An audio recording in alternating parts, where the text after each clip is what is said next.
గల్తీలు రాసిన పత్రిక తెరుద్దామా? ఎఫ్సీలు రాసిన పత్రిక తెరుద్దాం. మొదటిగా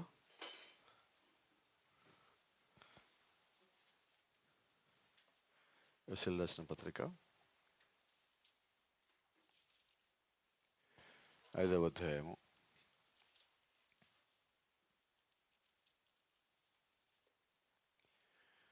అందరికి బాగా పరిచయం ఉన్నమాట. ఇది 21వ వచనం.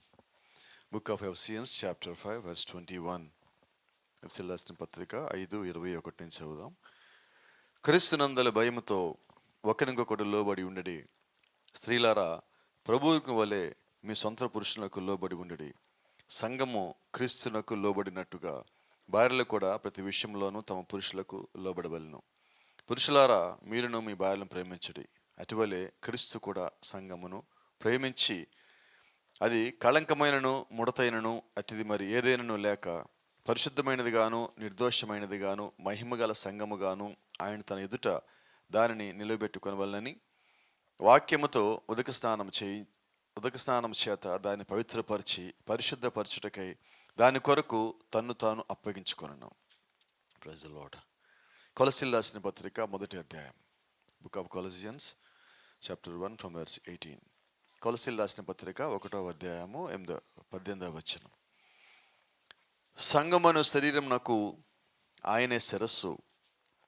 ఆయనకు అన్నిటిలో ప్రాముఖ్యము కలుగు నిమిత్తము ఆయన ఆది అయి ఉండి మృతుల్లో నుండి లేచుటలో ఆది సంభూతుడాయను. ఆయన యందు సర్వసంపూర్ణత నివసింపవలననియు ఆయన శిలువ రక్తము చేత సంధి చేసి ఆయన ద్వారా సమస్తమును, అవి భూలోకమందున్నవైనను పరలోకమందున్నవైనను, వాటన్నిటినీ ఆయన ద్వారా తనతో సమాధానపరచుకోవాలననియు తండ్రి అభిష్టమాయను. మరియు గతకాలమందు దేవునికి దూరస్తులను మీ దుష్క్రియల వలన మీ మనస్సులో విరోధ భావము గల వారినై ఉండిన మిమ్మును కూడా తన సన్నిధి పరిశుద్ధులుగాను నిర్దోషులుగాను నిరపరాధులుగా నిలబెట్టుటకు ఆయన మాంసయుక్తమైన దేహమందు మరణము వలన ఇప్పుడు మిమ్మును సమాధానపరచెను. పునాది మీద కట్టబడిన వారే స్థిరముగా ఉండి మీరు విన్నట్టు ఆకాశం కింద ఉన్న సమస్త సృష్టికి ప్రకటింపబడినట్టు ఈ సువార్త వలన కలుగు నిరీక్ష నుండి తొలగిపోక విశ్వాసమందు నిలిచి ఉండిన ఎడల ఇది మీకు కలుగును. పౌలును నేను ఈ సువార్తకు పరిచారకుడినైతిని. ఆమేన్. ప్రార్థించుకుందాం. సకల ఆశీర్వాదాలకు కారణభూతుడా మా ప్రియ పరలోకపు తండ్రి, ఈ ఉదయకాల సమయంలో మరోసారి వినయంగా తలబొంచుటకు ప్రార్థనలో ప్రభా నీ యొక్క సహవాసం కలిగి ఉంటకు మేమందరం ఇక్కడ చేరి ఉండగా నీ యొక్క వాక్యంతో మమ్మల్ని సంధించండి. ఈ దినం మాకు ఏదైతే అవసరం ఉందో నిశ్చయంగా దాన్ని దయచేయమని నీ కృపకి మమ్మల్ని పాత్రలు చేసి మా మధ్యలో మహిమయు ఘనతయు ప్రభావం మీరు మాత్రమే పొందుకురమని సమస్త మీ పేరిట ఆరోపిస్తూ జీవం కలిగిన ప్రభు యేసు క్రీస్తు అనే సర్వశ్రేష్టమైన నామములో స్తుతిస్తూ ప్రార్థిస్తూ వినయంగా అడిగి పెట్టుకుంటున్నాము. ఆమేన్. God bless you. దయచేసి కూర్చుందాం. Praise the Lord. ఆమేన్. ప్రభు చిత్తమైతే ఈ కొన్ని లేఖనాలు మనము వివాహం సంబంధించిన దాంట్లో చదివేదిగా ఉంటుంది ఇది తరచుగా. అయితే ఈరోజు మరి ప్రభు చిత్తమైతే మన అంశం ఏం మాట్లాడదామంటే body should follow the head. శరీరము శిరస్సును వెంబడించాలి. అయితే ఇక్కడ తెలియాల్సింది ఏంటంటే శరీరానికి శిరస్సు ఏదో తెలియాలి. కొద్దిగా ఆత్మీయంగా కొద్దిగా లోతుగా వెళ్ళి మనం మాట్లాడబోతా ఉన్నాం ఈ దినం. లేఖనము మనం లోతుకి వెళ్తున్న కొద్దీ అది మనతో కొంచెం గట్టిగా మాట్లాడుతుంది. మనం పైపైన చూసుకుంటా ఉన్నప్పుడు నాకు టైం ఉంది, నేను కాసేపు బైబిల్ చదువుతాను అన్నప్పుడు అలాగే ఉంటుంది బైబిల్. విశ్వాసంలో నేను బలం పొందుకోవాలి అనుకునే విధంగా బైబిల్ చదివితే అలాగే ఉంటుంది బైబిల్ విశ్వాసాన్ని ఇచ్చేదిగా. నేను నా స్థానం తెలుసుకోవాలి ప్రభువా, నా స్థానం ఏంటి నాకు తెలియచేయి అని బైబిల్ చదివితే దేవుడిని స్థానం తెలియజేసేదిగా ఉంటుంది. నేను చేస్తుంది తప్ప రైటా నాకు తెలియజేయ ప్రభువా అని మీరు కానీ బైబిల్ చదివితే నువ్వు చేసే తప్పో రైటో నీకు తెలియజేసేదిగా బైబిల్ ఉంటుంది. అంటే ఆత్మ విషయంలో నువ్వు సిద్ధపాటు కలిగి ఉండాలని కానీ నువ్వు బైబిల్ చదువుతామో లేదంటే ప్రార్థన చేయడమో జరిగితే నువ్వు ఏదైతే ఆశించి నువ్వు దేవుణ్ణి అడుగుతా ఉన్నావో దానిలో నువ్వు బలం పొందుకుంటావు. ఆమేన్.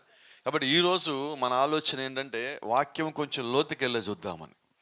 ఎక్కువ లోతుకెళ్ళటం తెలిసిన వాళ్ళు దాని ఒక రుచి ఏంటనేది పట్టుకోగలుగుతారు. పైన దాని రుచి చూడటం వేరు, అడుగుకెళ్ళి దాని రుచి చూడటం వేరు. దేవుని యొక్క వాక్యం మీరు ఎంత లోతుగా వెళ్తుంటే అది మనల్ని ఆత్మీయంగా అంత బలపరుస్తుంది. అన్ని విషయాల్లో వాక్యం మనల్ని ఎత్తిపడతా ఉంటుంది. ఆమేన్. అది నువ్వు బాధపడుతున్నావా, శరీరంగా బాధపడుతున్నావా, ఆత్మ సంబంధంగా బాధపడుతున్నావా, నువ్వు బలహీనంగా ఉన్నావా, శరీరరీత్యా బలహీనంగా ఉన్నావా, ఆత్మలో బలహీనంగా ఉన్నావా అన్న దేంతో నీకు సంబంధం లేకుండా నిన్ను ఆత్మీయంగా ఉన్నతమైన స్థానంలో కూర్చోబెట్టేదే దేవుని యొక్క జీవం కలిగిన వాక్యం. ఆమేన్. కాబట్టి మనం ఎందుకు వాక్యం దగ్గరికి రావాలి అంటే, నా స్థితిని మెరుగుపరుచుకోవటానికి. మనమందరం మేలైన స్థితిలో ఉన్నామా అంటే యాక్చువల్గా ఉండవలసి ఉన్నాం. అయితే ఈరోజు మనం ఉన్నామా అంటే ఉండాలి. దేవుడు మనల్ని ఉన్నతమైన స్థానంలో పెట్టున్నాడు. అయితే మనము ఆయన ఇచ్చిన స్థానంలోకి రావటం కొరకు ఇంకా ప్రయాసపడుతున్నాం. కొద్దిమంది స్థానం తెలుసుకోవడానికి ప్రయాసపడుతున్నారు, కొద్దిమంది రావటానికి ప్రయాసపడుతున్నారు, కొద్దిమంది అది మందే కదా, ఏం కాదులే, వెళ్ళొచ్చులే అని ఒక నిర్లక్ష్యంతో గ్యారంటీగా ఉంది కదా అనుకుంటున్నారు. అయితే ఇవేమీ కూడా దేవుడు గమనించడు. కానీ నువ్వు చేసే ప్రయత్నంలో దేవుడు నీకు తోడుగా ఉంటాడు. ఆమేన్. నువ్వు రావాలనుకున్నప్పుడు నీకు కావాల్సిన మార్గాన్ని తెరిచేదాయనే, ఆ ఏర్పాట్లను చూసేదాయనే, నువ్వు వచ్చిన తర్వాత నీకు కావాల్సిన సత్యాన్ని బయలుపరిచేదాయనే, నిన్ను ఆత్మీయంగా ఏ స్థితిలోకి తీసుకురావాలి దేవుడు జగత్ పునాది కన్నా ముందుగా ఆలోచన కలిగి ఉన్నాడో ఆ స్థితిలోకి తీసుకొచ్చి నిలబెట్టే వరకు దేవుడైతే విశ్రాంతి తీసుకోడు. ఆమేన్. నీ స్థానంలోకి నువ్వు వచ్చేదాకా దేవుడు విశ్రాంతి తీసుకోడు. రెండో సంగతి, నీ స్థానంలోకి నువ్వు వచ్చిన తర్వాత నీవు విశ్రాంతి తీసుకో. నువ్వు వాక్యం నిమిత్తం మంట కలిగి ఉంటావు, వాక్య నిమిత్తం రోషం కలిగి ఉంటావు, ఆత్మ నిమిత్తము భారం కలిగి ఉంటావు. ఎందుచేతనంటే క్రీస్తు అనే వాక్యము నీలో ఉండగా నీవు కుదురుగా ఉండలేవు. ఎందుకు కుదురుగా ఉండలేవు అంటే దానికి ఒక కారణం ఉన్నది. వాక్యము నిన్ను నశించిపోయే వాటి వైపు నిన్ను నడిపించి వాటిని నశించిపోయే దాని స్థితిలోంచి బయటికి తీసుకొచ్చేదిగా ఉంటుంది. ఆ వాక్యం నీలో ఉండగా నువ్వే పని చేస్తావంటే దేవుడి పనే చేయాలి. మిగతా వాటి మీద నీకు ధ్యాస ఉండదు, ఆసక్తి ఉండదు, మిగతావి నిన్ను ఆకర్షించలేవు. కారణం ఏంటంటే క్రీస్తు నీలో ఉండగా లోకం నిన్ను ఆకర్షించలేవు. నువ్వు క్రీస్తుని కలిగి ఉండగా లోకం నిన్ను లాగగలదా, లోకం నిన్ను పడేయగలదా? నువ్వు ప్రార్థనలో, విశ్వాసంలో, నమ్మకంలో స్థిరంగా ఉన్నప్పుడు, నువ్వు ప్రతి పనిలో దేవుడికి సంబంధించిన ప్రతి దాంట్లో నువ్వు స్థిరంగా ఉన్నతంగా ఉన్నప్పుడు అపవాది ప్రయత్నిస్తాడు. కానీ జ్ఞాపకం పెట్టుకోండి, వాడు నిన్ను పడగొట్టలేడు. కారణం ఏంటంటే నీ బలం కాదు, ఇది నీలో ఉన్నవాని బలం. నీ శక్తి కాదు, నీలో ఉన్నవాడి శక్తి. ఎందుకంటే బైబిల్ అంతా ఉన్నది, లోకంలో ఉన్నవాడి కన్నా ఎవరిలో ఉన్నవాడు? నాలో ఉన్నవాడు. ఆ లేఖనం చదివినప్పుడు ఏమంటుందంటే మీలో ఉన్నవాడు గొప్పవాడు అంటుంది. అది నిజంగా క్రీస్తు కానీ మనలో ఉంటే మనం ఏమంటామంటే నాలో ఉన్నవాడు గొప్పవాడు. అంటే లేఖనం ఎలాగినాలంటే అది నీవు అని అక్కడ పదం పెట్టినప్పుడు నేను అది నా స్థానం చూపించేదని గ్రహించగలగాల. దేవుని నామానికి మహిమ కలుగును గాక. అప్పుడు గమనించండి, దేవుడు యొక్క చిత్తంలో మనం ఏమై ఉన్నామో మనకు సంపూర్ణంగా తెలియజేసేది దేవుని యొక్క వాక్యం. దాన్ని వివరించడానికి, నేను ఇంకా లోతుకు తీసుకుపోవడానికి దేవుడు ఈ గడియ వర్తమానం నీకు ఇచ్చాడు. ఎందుకు ఈ గడియ వర్తమానం? చాలామంది అంటారు ఎందుకంటే వర్తమానం అంటే మాకొక ఈ కాలానికి ఒక ప్రవక్త ఉన్నాడని చెప్పుకోవడానికి, లేకపోతే ప్రభురాత్రి భోజనం తీసుకోవడానికి, లేకపోతే ఒక మేఘం ఫోటోనో లేదా ఇంకో ఫోటోనో పెట్టుకోవడం, ఇంతవరకే అండి మాకు. కానే కాదు. ఇవన్నీ దేని కొరకంటే అవి ప్రాథమికమైనవి, చాలా చిన్న సంగతులు. అవి లోతైన సంగతులు ఏంటంటే అసలు ఎందుకు పంపించాడు నీకు ఒక దూతని, నీ స్థానంలోకి నువ్వు వచ్చేస్తే నీకు ఆ దూత ఎందుకు వచ్చాడో తెలుస్తుంది. ఆ దూత వచ్చిన పని ఏంటి, ఆ పని నీకు తెలియాల. ఈరోజు వర్తమానం తెలియజేసేది అదే. అయితే మనం ఏం చేస్తున్నామంటే, నేను దూత దగ్గర ఆగిపోద్దండి, దూత వచ్చిన పని ఏంటి, నాకు ఇచ్చిన పని ఏంటి. ఈ బైబిల్ నేను చదివి అమ్మాయి నేను బైబిల్ నిమిషాలు చదివా నాకు చాలంటే ఎలాగుంటుంది? అసలు బైబిల్ నేను చదవమని దేనికి? ఈరోజు సమస్య అది. నేను వర్తమాన పుస్తకం చదివేశానండి, సరే చదివింది దేనికి? చదవాలి, చదివింది దేనికి? నువ్వు బైబిల్ చదవాలి, మంచిది, ఎందుకు చదివావు? చెప్పుకోవాలని ఎన్నిసార్లు చదివానండి, ప్రయోజనం ఉన్నదా? నాట్ ఎట్ ఆల్, ప్రయోజనమే లేదు. కాబట్టి నేను సంఘానికి క్రమంగా వస్తాను, మంచిది, సంతోషం. ఎందుకు వచ్చావు? నేను వర్తమానం బాప్టిజం పొందానండి, మంచిది, ఎందుకు బాప్టిజం పొందావు? ఆ తర్వాత ప్రయాణం సంగతి ఏంటంటున్నా, నీ జీవిత గమ్యము చివరి వరకు నువ్వు ప్రతిరోజు నేర్చుకోవాల్సిందే, ప్రతిరోజు నువ్వు జయించాల్సిందే. కాబట్టి నువ్వు ప్రతిసారి జ్ఞాపకం పెట్టుకోవాల్సిన సంగతి ఏంటంటే, నువ్వు ఏ సమయంలో ఉన్నా, అది నువ్వు వాక్యాన్ని వెంబడించగలిగే స్థితి ఉన్నా, వాక్యాన్ని వెంబడించలేని స్థితి ఉన్నా, నీవు మాత్రం వాక్యాన్ని వెంబడించాలి. ఆమేన్. నీ పరిస్థితి ఏదైనప్పటికీ నీకు వాక్యమే ప్రాముఖ్యం, దాన్ని మించి నువ్వు ఎటు పోవటానికి వీల్లేదు. అందుకని గమనించాలి, body should follow the head. శరీరము శిరస్సుని వెంబడించాలి. ఇంకా మాట్లాడితే శిరస్సునే వెంబడించాలి. ఆమేన్. Only should follow the head. కేవలము శిరస్సుని వెంబడించాలి. ఈరోజు మనకి శిరస్సులని చాలా వచ్చినాయి. అయితే నిజమైన దేవునిలో ఉన్న ఆయన యొక్క సంఘానికి వాక్యం అనే శిరస్సు ఏదో తెలుసండి. ఆమేన్. వాక్యంలో నువ్వు భాగమై ఉండగా నీకు వేరే దాన్ని తీసుకొచ్చి నువ్వు అది శిరస్సు నువ్వు ఫాలో అయ్యి అంటే అవమంటే నువ్వేమంటావంటే ఇది నేను ఫాలో అవ్వను. మీకు ఆత్మ సంబంధంగా మాట్లాడుతున్నాను ఒక మాట, కానీ ఇది శరీరరీతిగా చెప్పాల్సి వస్తుంది. అయితే ఆత్మ సంబంధంగా దీన్ని గ్రహిస్తారనుకుంటున్నా. ఏ స్త్రీకైనా ఎవరినో ఒకరిని చూపించి నీ భర్త అంటే ఆమె ఒప్పుకోదు. ఎందుకంటే ఆమెకి ఆమె భర్త ఎవరో తెలుసండి. వేరే వాడిని చూపిస్తే ఏమంటుంది, నో నో నో నా భర్త ఎవడో నాకు తెలుసు, నువ్వు పొరపాటు పడ్డావు అని ఆమె ఏం చేస్తుందంటే ఆమె భర్తను తీసుకొచ్చి పరిచయం చేస్తుంది. నిజమేనా? ఇదిగో ఈయన నా భర్త అంటే ఈయన నా శిరస్సు. ఆమేన్. అంటే ఈరోజు మనమందరం ఏమి కలిగి ఉండాలంటే నువ్వు పరిపూర్ణతలోకి వచ్చినప్పుడు నీ భర్త ఎవరో నువ్వు ఎరిగి ఉన్నావు, నీ స్థానం ఏంటో నువ్వు వచ్చి ఉన్నావు. నీ స్థానంలోకి నువ్వు వచ్చిన తర్వాత నిన్ను వేరేవాడు భ్రమకు గురి చేయలేడు. ఈరోజు అపవాది వచ్చేమంటాడంటే వాక్యము కాదు నీ భర్త, లోకము నీ భర్త అంటాడు. అప్పుడు నీవైతే ఏం చెప్పగలవు? అప్పుడు నువ్వేం చేయాలంటే నీ భర్తని పరిచయం చేయాలా. ఎలా పరిచయం చేయాలా? ఇదిగో యేసుక్రీస్తు నన్ను సృష్టించిన వాడే, లేక మేమంటే నన్ను సృష్టించిన వాడే నీకు భర్త అయి ఉన్నాడు. కాబట్టి నన్ను సృష్టించిన వాడు వాక్యం అయి ఉన్నాడు, ఆ వాక్యంలో నేను భాగమై ఉన్నాను. కాబట్టి ఇదిగో ఈయన నుంచి నేను వచ్చాను, నేను మళ్ళీ ఈయన దగ్గరికి వెళ్ళవలసి ఉన్నాను. ఎప్పుడు నీకు తెలిసింది? నీ స్థానం నీకు తెలిసిన తర్వాత, నీ స్థానంలోకి నువ్వు వచ్చిన తర్వాత. ఇప్పుడు నేను ఎవడన్నా పడగొట్టగలడా, ఇప్పుడు ఏమన్నా కదపగలడా అంటే నిశ్చయంగా కదిపే ప్రసక్తే లేదు. ఎందుకంటే నీ స్థానంలోకి నువ్వు వచ్చిన తర్వాత నిన్ను ఎవడు పడగొట్టలేడు. ఎప్పుడు పడగొడతాడు? ఒక స్త్రీ కానీ పురుషుడు కానీ పడిపోయేది ఎప్పుడు తెలుసా? పక్క చూపులు చూసినప్పుడు. నిజమేనా? ఎక్కడ రావట్లేదు ఈ పూట, ఆమెను ఎక్కడ రావట్లేదు, కాలేదనుకుంటా. ఎప్పుడు పడిపోయేది?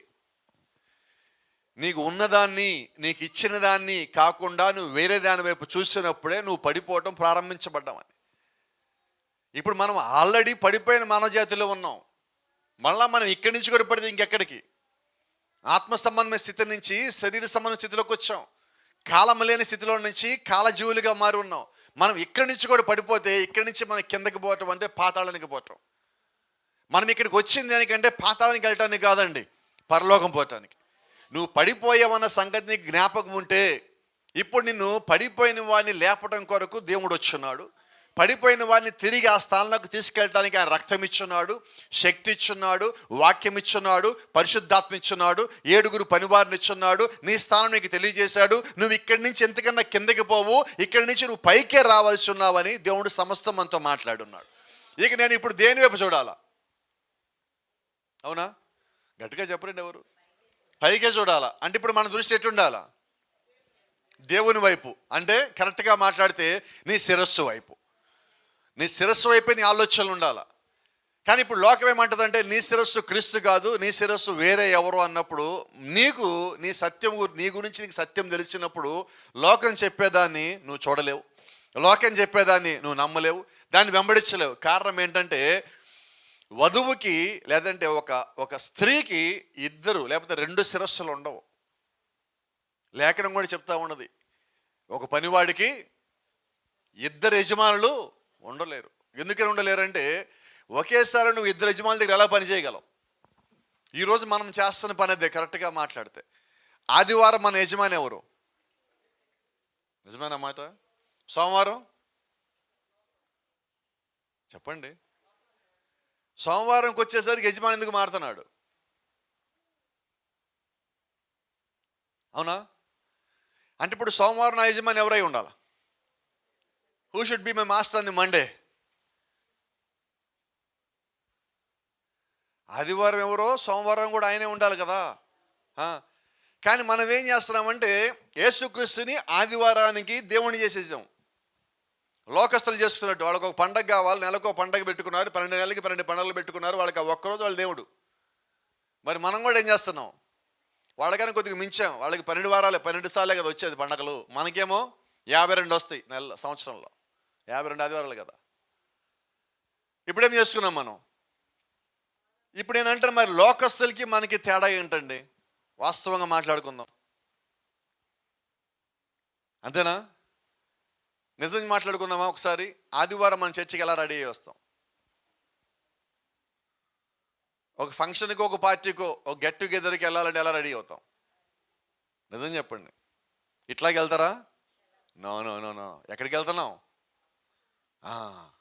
ఎలా రెడీ అవ్వాలా? ఏంటి తేడా? అడగచ్చా? ఎవరు యజమాని? నువ్వు ఎక్కడున్నా, ఏ పని చేస్తున్నా, ఏ ఉద్యోగమైనా, ఏ వ్యాపారమైనా, ఏ స్థితి అయినా జ్ఞాపకం పెట్టుకో, నీ యజమాని ప్రభువైన యేసుక్రీస్తు. సంతోషంగా చెప్పగలరా? నీరసంగా చెప్పొద్దు, అసలుకి సంతోషంగా చెప్పాలా. ఎందుకంటే ఆయన లేకుండా నేను లేను. కాబట్టి ఇప్పుడు నా యజమాని ఎవరు? ఆదివారం చెప్పండి, మీరు చెప్తే వినాలనుకుంటున్నాను. ఈరోజు సోమవారం, గురువారం, మనం అత్యంత బలహీనంగా ఉండే రోజు పేరు చెప్పనా? శనివారం. అత్యంత బలహీనంగా ఉండే వారం శనివారం. ఎందుకంటే దాదాపుగా యేసుక్రీస్తుని మర్చిపోతాం మనం ఆ రోజుకి. ఎప్పుడు గుర్తొస్తుందంటే రాత్రి గుర్తొస్తుంది. రేపు చర్చ్ ఉంది కాదు. ఎప్పుడు గుర్తొచ్చింది? అయితే వాస్తవంగా నీకు ఆదివారం చర్చ్ నుంచి బయటికి వెళ్తావు కదా, ఇప్పుడు సర్వీస్ అయిపోయిన తర్వాత, అప్పుడు నీ జ్ఞాపకం రావాలా, నేను మళ్ళా ఎప్పుడు లోపలికి అడుగు పెట్టాలా. ఒక నిజమైన క్రైస్తవుడు గురించి కాల ప్రవక్త అంటాడు, ఆదివారం ఆరాధన అయిపోయి బయటికి వెళ్ళగానే నేను మళ్ళా ఎప్పుడు ఆరాధనకి రావాలా అని ఈ గుమ్మంలోంచి ఆలోచన చేసుకుని ఇంటికి పోతాడు అన్నాడు. కానీ మనం నిజంగా ఉన్నాం, అలాగా ఉండవలసి ఉన్నామండి, ఉండి తీరవలసి ఉన్నాం. Praise the lord. ఎందుకు ఒక మాట ఇక్కడ చదివిన దాంట్లో ఎఫ్ఎస్సీ 5:25 ఒక మాట ఉన్నది. రెండో భాగం చదువుతున్నాను. అటువలే క్రీస్తు కూడా సంఘమును ప్రేమించి అది కళంకమైనను ముడతైనను అట్టిది మరి ఏదైనను లేక పరిశుద్ధమైనది గాను నిర్దోషమైనది గాను మహిమగల సంఘము గాను ఆయన తన ఎదుట దాన్ని నిలబెట్టుకొనవలెనని వాక్యముతో ఉదక స్నానము చేత దాన్ని పవిత్రపరిచి. ఇప్పుడు దేవుడు ఎన్ని పనులు చేస్తున్నాడు మనల్ని ఎలాగుండాలని. ఆయన ఎదుట నిర్దోషులుగా ఉండటానికి ఏం కావాలో దేవుడు అన్నీ చేయించాడు. దేంతో మనల్ని కడుగుతున్నాడంటే దేవుడు, లేఖనం అంటుంది, వాక్యము చేత ఉదక స్నానము చేయించి. ఇప్పుడు దేవుడు మనల్ని కడిగింది దేంతో? వాక్యంతో. మన పాపం తీసేసింది దేంతో? రక్తంతో. ఏ రక్తం అంటే మళ్ళీ ఆయన స్వరక్తంతోనే. మనం ఆయన ఎదుట నిర్దోషులుగా ఉండాలంటే, పరిశుద్ధంగా మనం ఆయన ముందు కనబడాలంటే, మనము ఆయన వలే మనము కనబడాలి. ఆయన వలే మనం ఏం చేసినా తయారవ్వం. కాబట్టి ఆయన ఏం చేస్తాడంటే మనల్ని ఆయనలాగా తయారు చేయడానికి మనకు ఒక మార్గం ఏర్పరిచాడు. ఆయన వాక్యమై ఉన్నాడు, ఆ వాక్యం మనకిచ్చాడు.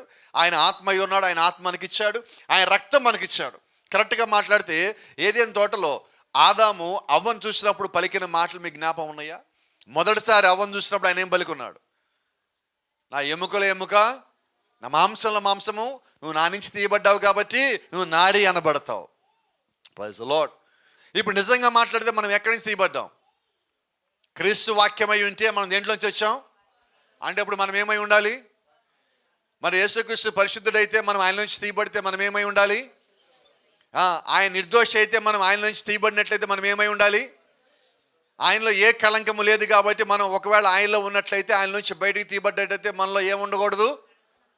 ఏ మచ్చ ఉండకూడదు, కళంకం ఉండకూడదు, ముడత ఉండకూడదు, నిర్దోషంగా ఉండాలి. అపవిత్రమైనది మనం ముట్టుకోకూడదు, అపవిత్రమైన చేయకూడదు. లోక సంబంధమైన ఆచారాల్లో మనం పాలిభాగస్తులు కావద్దు. ఎందుకని కావద్దంటే, నీవు నీ శిరస్సు అనే వాక్యాన్ని మాత్రం వెంబడించాలి. నువ్వు వేరే ఏది వెంబడించడానికి భూమి మీదకి రాలేదు, నువ్వు వాక్యాన్ని వెంబడించున్నాలి. అయితే ఇక్కడ ఒక సంగతిలో మెచ్చుకోవాలా. విమర్శ చేస్తాను మాత్రం అనుకోవద్దండి, మెచ్చుకునేది కూడా ఉంటుంది. అది కూడా మనం చెప్పవలసి ఉన్నాం. ఏంటంటే మనము లోకంలో ఉన్న ఆచారాల్లోంచి చాలా వాటిలోంచి బయటకు వచ్చాం. నిజమేనా? చేతులు కూడా తెచ్చారనుకుంటున్నా. వచ్చిన వాళ్ళు చెప్పండి, అందరూ వద్దు. వచ్చామా? ఎందుకంటే ఇక్కడ నాకు తెలిసి ఇప్పుడు కూడా చర్చిలో ఇప్పుడు దాకా నాకు ఎవరు ఒక రకమైన ఫోన్ కాల్ చేయాల. అంటే ఒక ఇప్పుడు నేను చెప్పబోయే దాని నిమిత్తంగా ఒక ఫోన్ రాలా నాకు. ఏంటంటే ఆ ఫోను, పాస్టర్ గారు మంచి రోజు ఎప్పుడు అన్న ఫోన్ కాల్ నాకు రాలా. ఏంటి మంచి రోజు? ఒక వస్తువు కొనుక్కోవాలండి. ఇల్లు కొనుక్కోవాలండి, రిజిస్ట్రేషన్ చేసుకోవాలండి, ఇంట్లో ఏదో ఒక వస్తువు కొనుక్కోవాలా, లేదా అబ్బాయిదో అమ్మాయిదో పెళ్ళి. ఏంటి ఇప్పుడు మంచి రోజు ఏంటో చూడండి పాస్టర్ గారు అని మీరు చేయని దాన్ని బట్టి నాకు ఇప్పటిదాకా సంతోషం, ఎందుకంటే మీరు దాన్ని దాటి ఉన్నారు. ఏమన్ ఇళ్లలో కూడా చాలా ఆచారాలు మార్చుకున్నారు, అంతవరకు నా సంతోషం. ఇప్పటికీ తెలియకుండా కొద్దిమందికి ఏంటంటే ఎవరైనా ఇంట్లోకి మనల్ని ఆహ్వానిస్తే మనకు ఒక అలవాటు ఉన్నది, ఏకాలు కుడికాలు పెట్టి లోపలికి పోతామంటాం. కొత్త ఇంట్లోకి రమ్మనగానే ఏం చేస్తాం, అక్కడి దాకా వెళ్తారు, వాస్తవం ఎడంకాలు పడాలి, కానీ ఏం చేస్తాం, ఎడంకాలు వెనక్కి తీసి మళ్ళీ కుడికాలు లోపల పెడతాం. ఎందుకంటున్నా, ఏంటి వచ్చింది ఇవి, నీలో అవి చచ్చిపోవాలా. ఎందుకంటే బైబిల్లో నువ్వు నిజంగా బైబిల్ వెంబడిస్తే క్రీస్తా వాస్తా, క్రీస్తుంటే వాస్తున్న చోట క్రీస్తు ఉండడు. కాబట్టి ఏం జ్ఞాపకం పెట్టుకున్నాం ఈరోజు, నువ్వు ఎవరిని వెంబడించాలా, శిరస్సైన క్రీస్తుని వెంబడించాలా. అంటే లోకపు ఆచారాల్లో నుంచి నిన్ను దేవుడు బయటికి తీసుకొచ్చాడు అంటే రుజువు ఏంటంటే నీ చుట్టూతా, ఇంకా మాట్లాడితే నీ ఇంట్లో వాళ్ళు వెంబడించినా నీ వెంబడించద్దు. నువ్వు ఎవరిని వెంబడించాలంటే అది తెలియని వారికి క్రీస్తు తెలిసే విధముగా నువ్వు జీవించాలి. నువ్వు వారి మధ్యలో ఏమై ఉన్నావు, మన శుక్రవారం మాట్లాడినట్టుగా లోకం మధ్యలో నువ్వు వెలిగే ఒక జ్యోతి వలె ఉన్నావు. ఇప్పుడు నీ వెలుగు వాళ్ళ దగ్గరికి రావాలి, వాళ్ళు మారాలంటే నువ్వు ముందు సరిగ్గా జీవించాలి, నీ లోపల యథార్థత ఉండాలి, వాళ్ళకు ఒక సంగతి జ్ఞాపకం రావాలి. నీకు ఏమి జరిగినా నీవు మాత్రం వాక్యాన్ని వెంబడిస్తావు. అవునా? ఇప్పటికి కూడా ఎంత పెద్ద గొప్ప వర్తమాన సంఘమైనప్పటికీ, ఎంత మంచి బోధకుని కలిగి ఉన్నప్పటికీ, ఎన్నిసార్లు నువ్వు బైబిల్ చదివినప్పటికీ, నీకు ఎంత వర్తమానంలో తెలిసినప్పటికీ కూడా చాలామందిలో, అందరూ అంటారు, నేను అందరిలో చాలామందిలో ఉన్న సమస్య ఏంటంటే మన వ్యక్తిగతమైన జీవితంలో ఏదన్నా ఒక పెద్ద సంఘటన మనల్ని వెనక్కి లాగేది, ఆర్థికంగా కానీ, ఆత్మీయంగా కానీ, శరీర సంబంధంగా కానీ, మనకు పడేసేది కానీ మన జీవితంలో ఏదైనా జరిగినదంటే మనం ఎమ్మటే ఏం చేస్తామంటే ఒక్కసారి పాత జీవితానికి పోయి జ్ఞాపకం చేసుకుంటాం, దేవుణ్ణి నమ్మటానికన్నా ముందు బాగానే ఉన్నాను కదా. నీకు ఎప్పుడైతే ఆ తలంపు వచ్చినదో దాని అర్థం ఏంటంటే నువ్వు ఇంతకాలం శిరస్సును వెంబడించలేదని.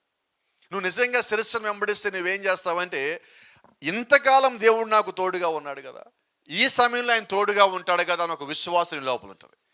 ఎప్పుడైతే నువ్వు ఆ విశ్వాసం లోపించిందో అర్థం ఏంటంటే ఇంతకాలం నువ్వేం చేస్తావంటే ఒక నామమాత్రపు క్రైస్తవుడిగా వెంబడించున్నావు. నువ్వు నామమాత్రపు క్రైస్తవుడు కాదు, ఆ సంగతి నీకు తెలియాలి.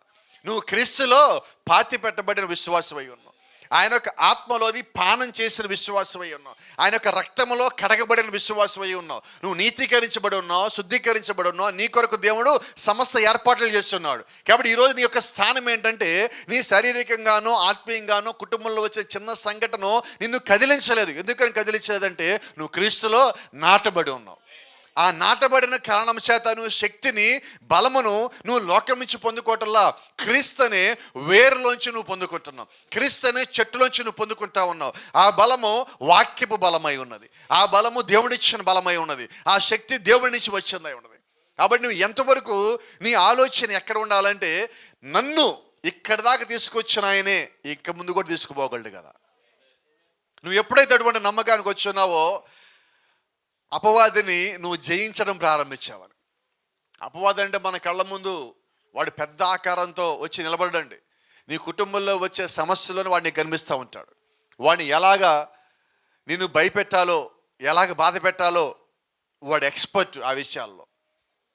అయితే నువ్వు దేంట్లో ఎక్స్పర్ట్ అయి ఉండాలంటే ప్రార్థనలో ఎక్స్పర్ట్ అయి ఉండాలి, నువ్వు జీవించడంలో ఎక్స్పర్ట్ అయి ఉండాలి. నువ్వు ఎప్పుడైతే ఈ ఒక్కరోజు క్రీస్తుని పక్కన పెడతానని అన్నావో ఆ ఒక్కరోజు వాడిని యజమాని అవుతాడు. అంతేనా? కొన్నిసార్లు మనం కొన్ని పనులు చేస్తామనుకుంటామంటే అన్నీ బాగానే ఉన్నాం కదా, ఈ ఒక్కటే కదా, ఏమైందిలే, పర్వాలేదులే అని మనం ఎప్పుడైతే అనుకుంటామో ఆ ఒక్క దాంట్లోనే వాడిని యజమాని అవుతాడు. జాగ్రత్త.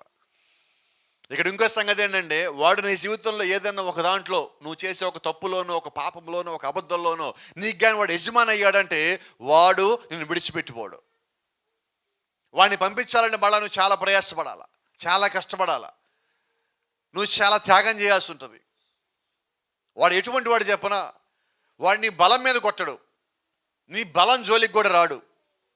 వాడికి కావాల్సింది ఏంటి, నువ్వు ఏ విషయంలో బలహీనురాలువో, ఏ విషయం నువ్వు బలహీనుడువో వాడికి అదొక్కటే కావాలి. వాడు ఎక్కడ కొడతాడు ఇప్పుడు? నీ బలహీనత మీద కొట్టినప్పుడు నువ్వు త్వరగా దాని నుంచి బయటికి రాలేవు. నీ బలం మీద కొడితే నీ బలం నీకు తెలుసు కాబట్టి తీసేసే, ఏం కదలే అంటావు. చూడండి, ఒక 20,000 30,000 సంపాదించే వ్యక్తి ఉన్నాడు. 100 రూపాయలు అది నుంచి దొంగతనం చేశాడు. ఏం చేస్తాడు? లెక్క చేస్తాడా? ఇప్పుడు ఆయన బలం ఏంటి? పోతే పోయింది, అడితే పోతే 100 రూపాయలు పోయింది, వదిలేస్తాడు. అదే ఒక రోజు కూలి 100 రూపాయలు అనుకోండి, వాడి దగ్గర 100 రూపాయలు కొట్టేస్తే వాడు వెలగమంటే వాడి జీవితం. అర్థమవుతుందా? వాడు నిన్ను ఆకర్షించడానికి కొన్ని ప్రయత్నాలు చేస్తాడు. చిన్న సంగతి మీకు చెప్తాను, చాలా చిన్నది. ఇక్కడ మీకు అందరికీ కూడా తెలుసు, పిల్లల్ని పెంచిన తల్లిదండ్రులు అందరికీ తెలుసు. ఎప్పుడన్నా మీ ఇళ్ళ బయట సాయంత్రం పూట, ప్రత్యేకించి ఎండాకాలంలో, ఒక గంట మోగుతూ ఉంటుంది. జ్ఞాపకం ఉందా మీకు ఎప్పుడన్నా? దేనికి సంబంధించింది అది? ఐస్ క్రీమ్ బండి. ఎప్పుడైతే ఆ లైన్లో ఎవరో ఒకళ్ళు కొన్నారో చెప్పండి, అందరూ వచ్చి కొంటారు. తర్వాత రోజు ఏం చేస్తాడు? రోజు ఆ టైంకి వచ్చి అక్కడే గంట కొడతారు, మీరు ఎవరికి రాకపోయినా కూడా బయటికి.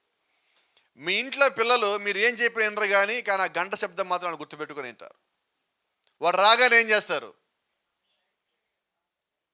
వాడికి ఇప్పుడు ఏం అర్థమైంది? బయట అమ్మేవాడికి అంతే.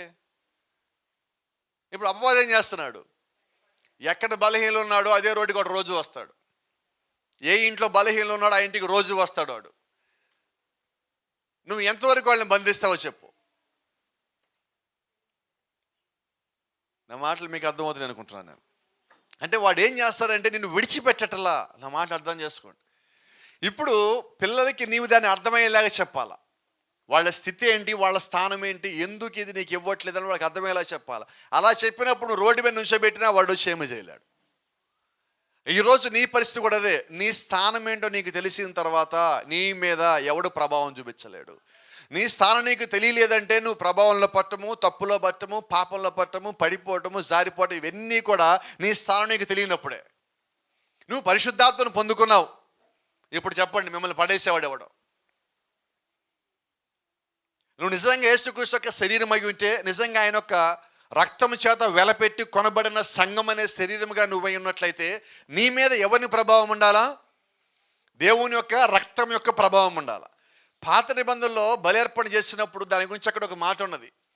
దాని గురించి అపోస్తలుడైన పౌలు కొత్త నిబంధన హెబ్రీయులకు రాసిన పత్రిక 10వ అధ్యాయంలో మాట్లాడుతుంటున్నాడు. మీకు పాత నిబంధనలు అర్పించిన కోడిల యొక్క రక్తము, మేకల యొక్క రక్తము, దూడల యొక్క రక్తము ఎన్నడూను సంపూర్ణ సిద్ధిని కలగజేయలేవు. ఎందుకు కలగజేయలేవు అంటే అది నీలో ఉన్న పాపాన్ని పూర్తిగా తీసేయలేదు కాబట్టి ఏం చేస్తున్నాం?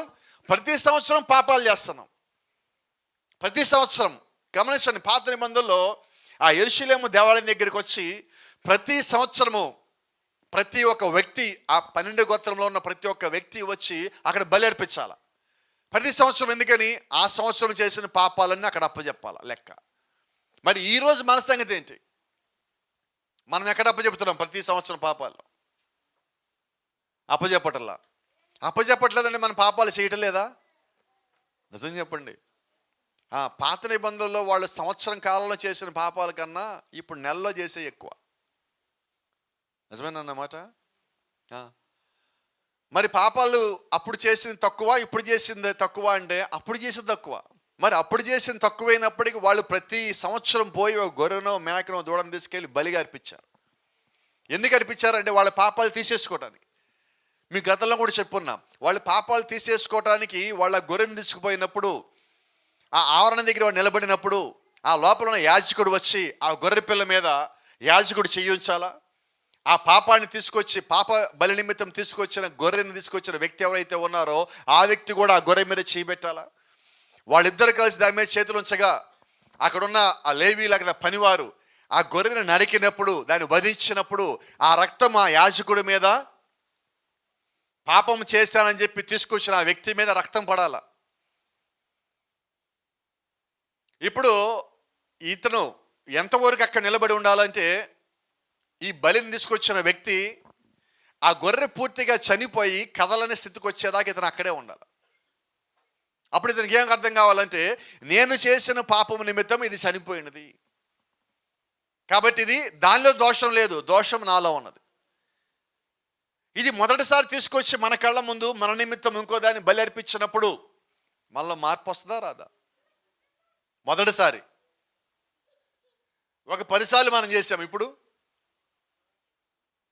అంటే ఈరోజు ఏమైపోయినదంటే, యేసుక్రీస్తు నీ నిమిత్తం బలి అయ్యాడు అని చెప్తా ఉంటే అది అలవాటైన పదం అయిపోయింది. నా మీద ప్రభావం చూపించటల్లా. అయితే నేను చెప్తున్నా, అది ప్రభావం చూపించే ఒక గుంపు భూమి మీద ఉన్నది. వాళ్ళు ఎవరంటే యేసుక్రీస్తు శరీరంలో ఉన్న గుంపు. వాళ్ళ మీద అది ఎప్పుడు ప్రభావం చూపిస్తానే ఉంటుంది. అపోస్తలులకి ప్రతిరోజు యేసుక్రీస్తు మాట్లాడుతూ సంతోషమే, ప్రతిరోజు ఆయన చూడటం కలవటం, ఆయన చెప్పింది వెంబడించడం సంతోషమే. పరిశుద్ధులకు ఎప్పుడు కూడా వాక్యాన్ని వెంబడించడము సంతోషమే. ఎందుకంటే వాళ్ళకి తెలుసు అది దీవెనకరమైనదని. లోకపు మాటలు వినటం కన్నా దేవుడి మాటలు వినటం ఎంతో శ్రేష్టం.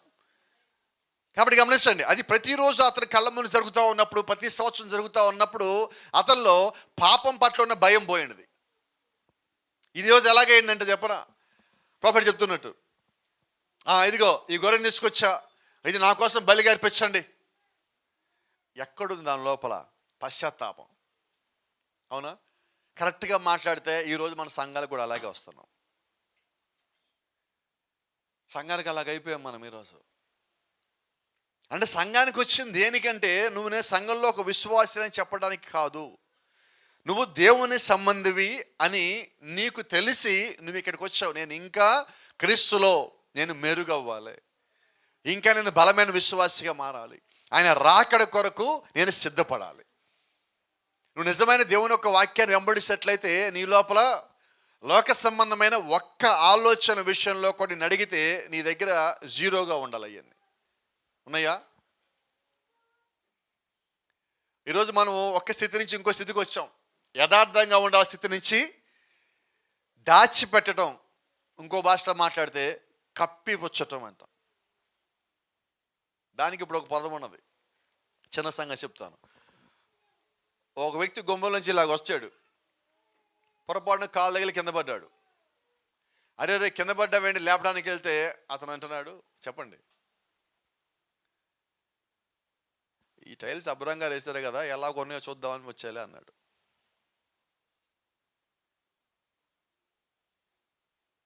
పడ్డాడా లేదా? కానీ ఏం చెప్పాడు? ఏం చేశాడు? గట్టిగా చెప్పండి. పడింది నిజం, కానీ ఏం చేశాడు?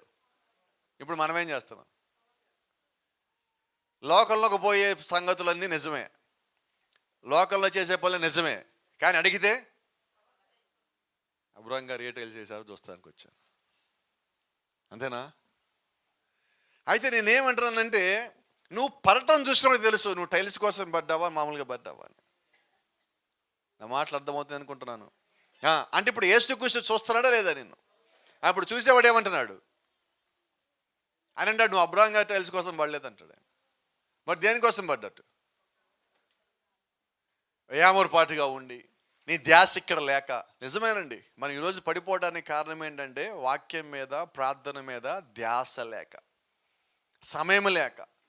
నీకు దాని మీద ధ్యాస ఉన్నప్పుడు నువ్వు ఎలాగ పడతావు? నువ్వు ఏం చేస్తున్నా నీకు అదే జ్ఞాపకం వస్తూ ఉన్నప్పుడు నువ్వు పడిపోయే ప్రసక్తి ఎక్కడుంది నీ జీవితంలో? నువ్వు ఎంత బలంగా ఉన్నా అపవాది కూడా పనిచేస్తాడు, నేను దాన్ని కూడా నమ్ముతా. దేవుడు ఉన్నాడని ఎంత నిజమో దెయ్యం ఉన్నదని అంతే నిజం. ఎందుకంటే బైబిల్లో దేవుడిని చూపిస్తున్నది ఉన్నది, దెయ్యము కనిపించింది ఉన్నది, రెండు ఉన్నమాట నిజం. కాబట్టి బైబిల్ నమ్మేవాడు రెండు నమ్మాల్సిందే.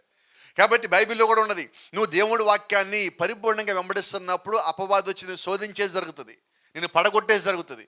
కానీ ఒకవేళ నువ్వు వాడి బంధకాల్లో ఇరుక్కొని చిక్కుకొని పడిపోయినప్పటికీ నువ్వు ఎమ్మటి అక్కడి నుంచి లేచి వచ్చేవాడిగా ఉండాలి, నువ్వు క్రీస్తు సంబంధమైనట్లయితే. ఎందుకంటే నువ్వు వెంబడించాల్సింది ఏంటి? వాక్యం అనే శిరస్సుని. నువ్వు శిరస్సుని వెంబడిస్తూ ఉండగా లోకంలో మరేది నీ మీద పని చేయలేదు. నువ్వు పడిపోయి నీకేం జ్ఞాపకం రావాలా? నువ్వు నిలబడ్డా జ్ఞాపకం వచ్చేది అదే, నువ్వు పడిపోయిన జ్ఞాపకం వచ్చేది అదే. నేను త్వరగా లేచి ఆయన దగ్గరికి పోవాలి. ఎందుకని పోవాలా? నా దాగు చోటు ఆయన అయి ఉన్నాడు, నా ఆశ్రయపురం ఆయన అయి ఉన్నాడు, నా ఖేడం ఆయన అయి ఉన్నాడు, నా దుర్గం ఆయన అయి ఉన్నాడు. ఆయన కాకరాక మరెక్కడా ఆశ్రయం లేదు. ఆదాము తప్పు చేసినప్పుడు, లేదంటే పాపాన్ని కప్పిపుచ్చాడు ఆదాము, ఆదాము తప్పు చేయలా, కప్పిపుచ్చాడు. కప్పిపుచ్చిన తర్వాత ఆదాము ఎక్కడికి వెళ్ళాడంటే వెనకాల అంజూరపు చెట్టు వెనక్కపోయి దాక్కున్నాడు. కానీ వాస్తవంగా దాక్కోవాల్సింది ఎక్కడ? క్రీస్తు లోపల, దేవుని లోపల, వాక్యం లోపల. అంటే మనం తప్పు చేసాక ఏం చేస్తామంటే, ఒక తప్పు ఒక పాపము చేశాక దేవుడికి సంఘానికి దూరమే దాక్కుంటా ఉంటాం. అయితే వాస్తవంగా నువ్వు తప్పు చేసావని నీకు తెలిసి నువ్వు పోయి దాక్కున్నావు. నీకు తెలిసింది, అది మంచి సంగతి. దాక్కోవడం తప్పు సంగతి. నువ్వేం చేయాలి? నీకు తప్పు అని తెలిసాక ఇంకా బలంగా దేవుడి దగ్గరికి రా, ఇంకా ఎక్కువగా దేవుడి దగ్గరికి రా, ఇంకా సరిచేయబడాలని ప్రార్థించు, ఇంకా దేవుడి సన్నిధిలో ఎదుగు. నీ మీద ఆ చెడు ప్రభావం పోయేలాగా నువ్వు దేవుడి యొక్క సన్నిధిలో ఎదుగుతూ ఉన్నప్పుడు ఒకరోజు నీవు కూడా ఉదక స్నానం చేత, వాక్యం అనే ఉదక స్నానం చేత నిజంగా కడగబడిన వ్యక్తి ఎలాగుంటాడో నీవు అలాగుంటావు. ఎందుకంటే బైబిల్ చెప్తా ఉన్నది, దేవుడు పరిశుద్ధుల కోసం రాలా. ఆయన అన్నాడు నీతిమంతుల కొరకు రాలేదన్నాడు. మరి నీతిమంతుల కొరకు రాకపోతే ఎవరి కొరకు వచ్చినట్టు? ఖచ్చితంగా చెప్పండి, పాపుల కొరకేనా? అంటే ఇప్పుడు ఆయన వచ్చింది ఎవరి కోసం అంటే కేవలం పాపుల కొరకే. ఆయన నా కోసం వచ్చాడు అన్నమాట నిజమైతే నేను పాపినై ఉండాలి. ఇది లేకపోతే నా కొరకు రాడు. నా కొరకు ఆయన వచ్చింది నిజమైతే ఆయన వస్తా నా కొరకు ప్రాయశ్చిత్తం తెచ్చాడు, పరిహారార్థ బలి తెచ్చాడు, పరిశుద్ధ రక్తం తెచ్చాడు, నిర్దోషంగా వచ్చాడు. ఆయన వచ్చింది ఎందుకంటే ఆయన వచ్చిన దాంట్లో ఏవైతే గుణలక్షణాలు కలిగి ఉన్నాడో అవన్నీ ఆయన శరీరానికి కూడా ఇచ్చాడు. ఆయన శరీరము ఆయన యొక్క సంఘమై ఉన్నది. ఆయన యొక్క సంఘం అంటే ఆయనలో ఉన్న భాగమై ఉన్నది. ఆ భాగం అంటే క్రీస్తుని వివాహం చేసుకోబోయే వధువై ఉన్నది. మరి అదే నిజమైతే క్రీస్తు శిరస్సు అయి ఉంటే, శిరస్సు వాక్యమై ఉంటే, ఆ వాక్యం అనే శిరస్సులో ఏవైతే ఉన్నాయో అవే శరీరంలో కూడా ఉండాలి కదా. అందుకే ఆయన ఏం చేశాడు? శరీరంలో ఉన్న వాక్యమును, సంఘములో ఉన్న శిరస్సులో ఉన్న వాక్యమును శరీరానికి ఇచ్చాడు. శిరస్సులో ఉన్న సత్యాన్ని శరీరానికి ఇచ్చాడు. శిరస్సులో ఉన్న పరిశుద్ధతను శరీరానికి ఇచ్చాడు. శిరస్సులో ఉన్న పరిశుద్ధాత్మను ఆయన శరీరానికి ఇచ్చున్నాడు. ఆయన శిరస్సు ఏమైతే కలిగి ఉన్నదో మొత్తము ఆయన శరీరానికి ఇచ్చున్నాడు. ఇప్పుడు సంఘం అనే శరీరం ఏం చేయాలంటే ఆ శిరస్సు నుంచి అన్నిటిని పొందుకోవాలి. రెండు సంగతులు మీకు జ్ఞాపకం చేస్తున్నా. కరెక్ట్గా మాట్లాడితే శిరస్సు, శరీరము, ఇందాక మనం వాక్యానుసారంగా చూసినట్లయితే భార్యాభర్తలై ఉన్నారు. ఆత్మ సంబంధంగా మాట్లాడుతున్నాను నేను. భార్యాభర్తలై ఉన్నారు. అక్కడ లేఖనం సెలవిస్తూ ఉన్నది,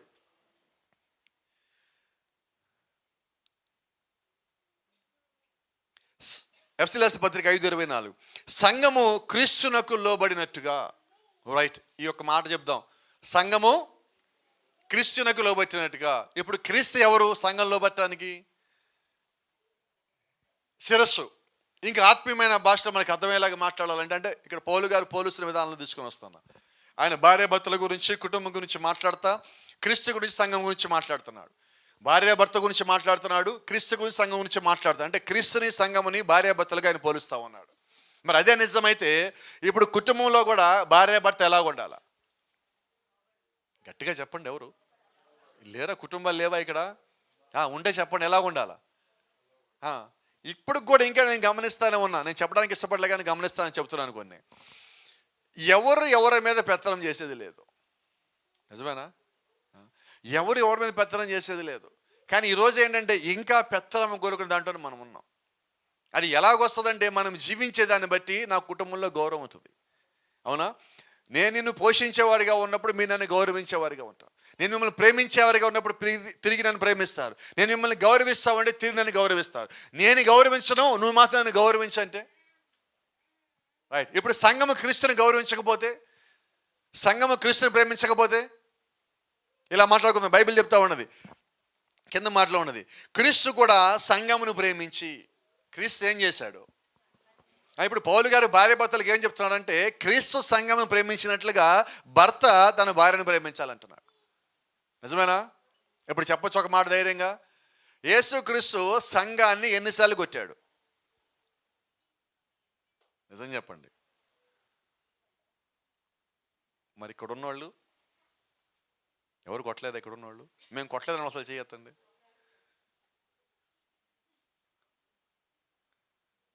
మేము కొట్టలేదని వాళ్ళు చేయొద్దండి సార్ అంటాను. ఎవరన్నా? నేనైతే ఎత్తుతాను.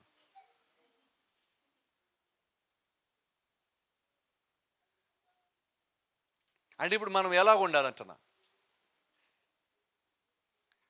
ఇప్పుడు వాక్యం మనకు తెలిసిందండి. తెలియగా నేనేం చేయాలంటే నాలో ఉన్న దాన్ని సరి చేసుకోవాలా? అది నేను చెప్తా ఉన్నాను. ప్రతిరోజు మనము సరిచేయబడాలి. ప్రతిరోజు అంటుంది అదే.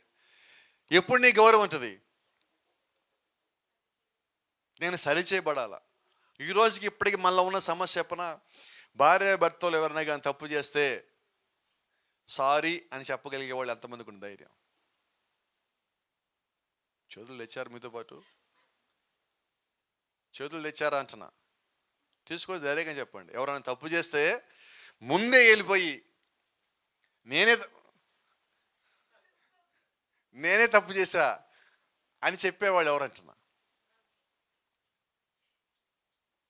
గ్రహిస్తున్నారా?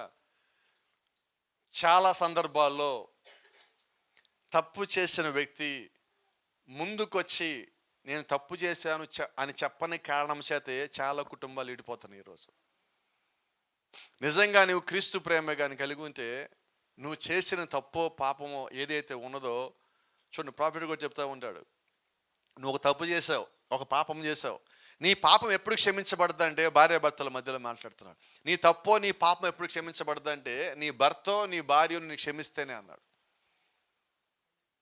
అయితే మనం ఏం చేస్తాం? ప్రభు నన్ను క్షమించాడు అంటాం. ఆయన ఏమంటున్నాడు? ముందు నీ భార్య క్షమించాలి, అది నీ భర్త క్షమించాలన్నాడు. వాళ్ళిద్దరు క్షమించుకుని నేను ఎవడు క్షమించిన నడవదు.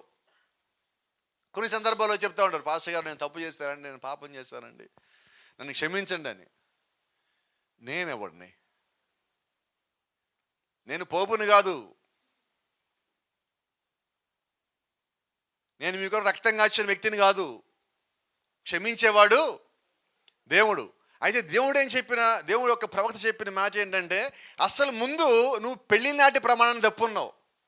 నిజమేనా? గట్టిగా చెప్పండి. ఎవరు ప్రమాణం తప్పాం? పెళ్ళి ప్రమాణం ఎవరు చేశారు? నేను నీవు ఇద్దరం కలిసి చేస్తున్నాం. కాబట్టి ఇప్పుడు ఎవరు చెప్పాలి క్షమాపణ?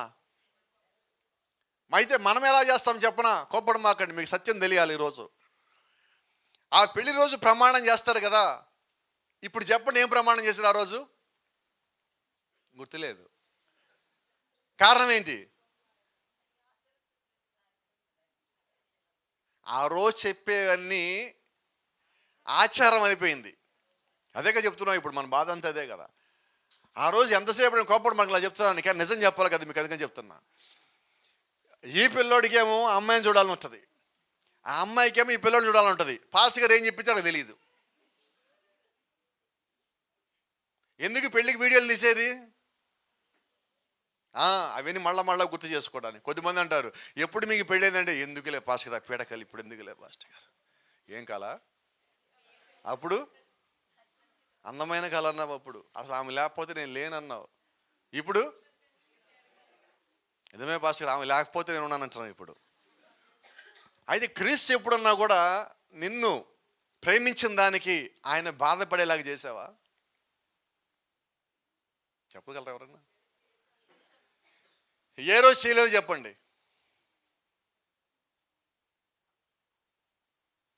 ఇప్పుడు కూడా చెప్తున్నాను, ఇది కుటుంబం గురించి అనుకున్నాం ఈ పూట.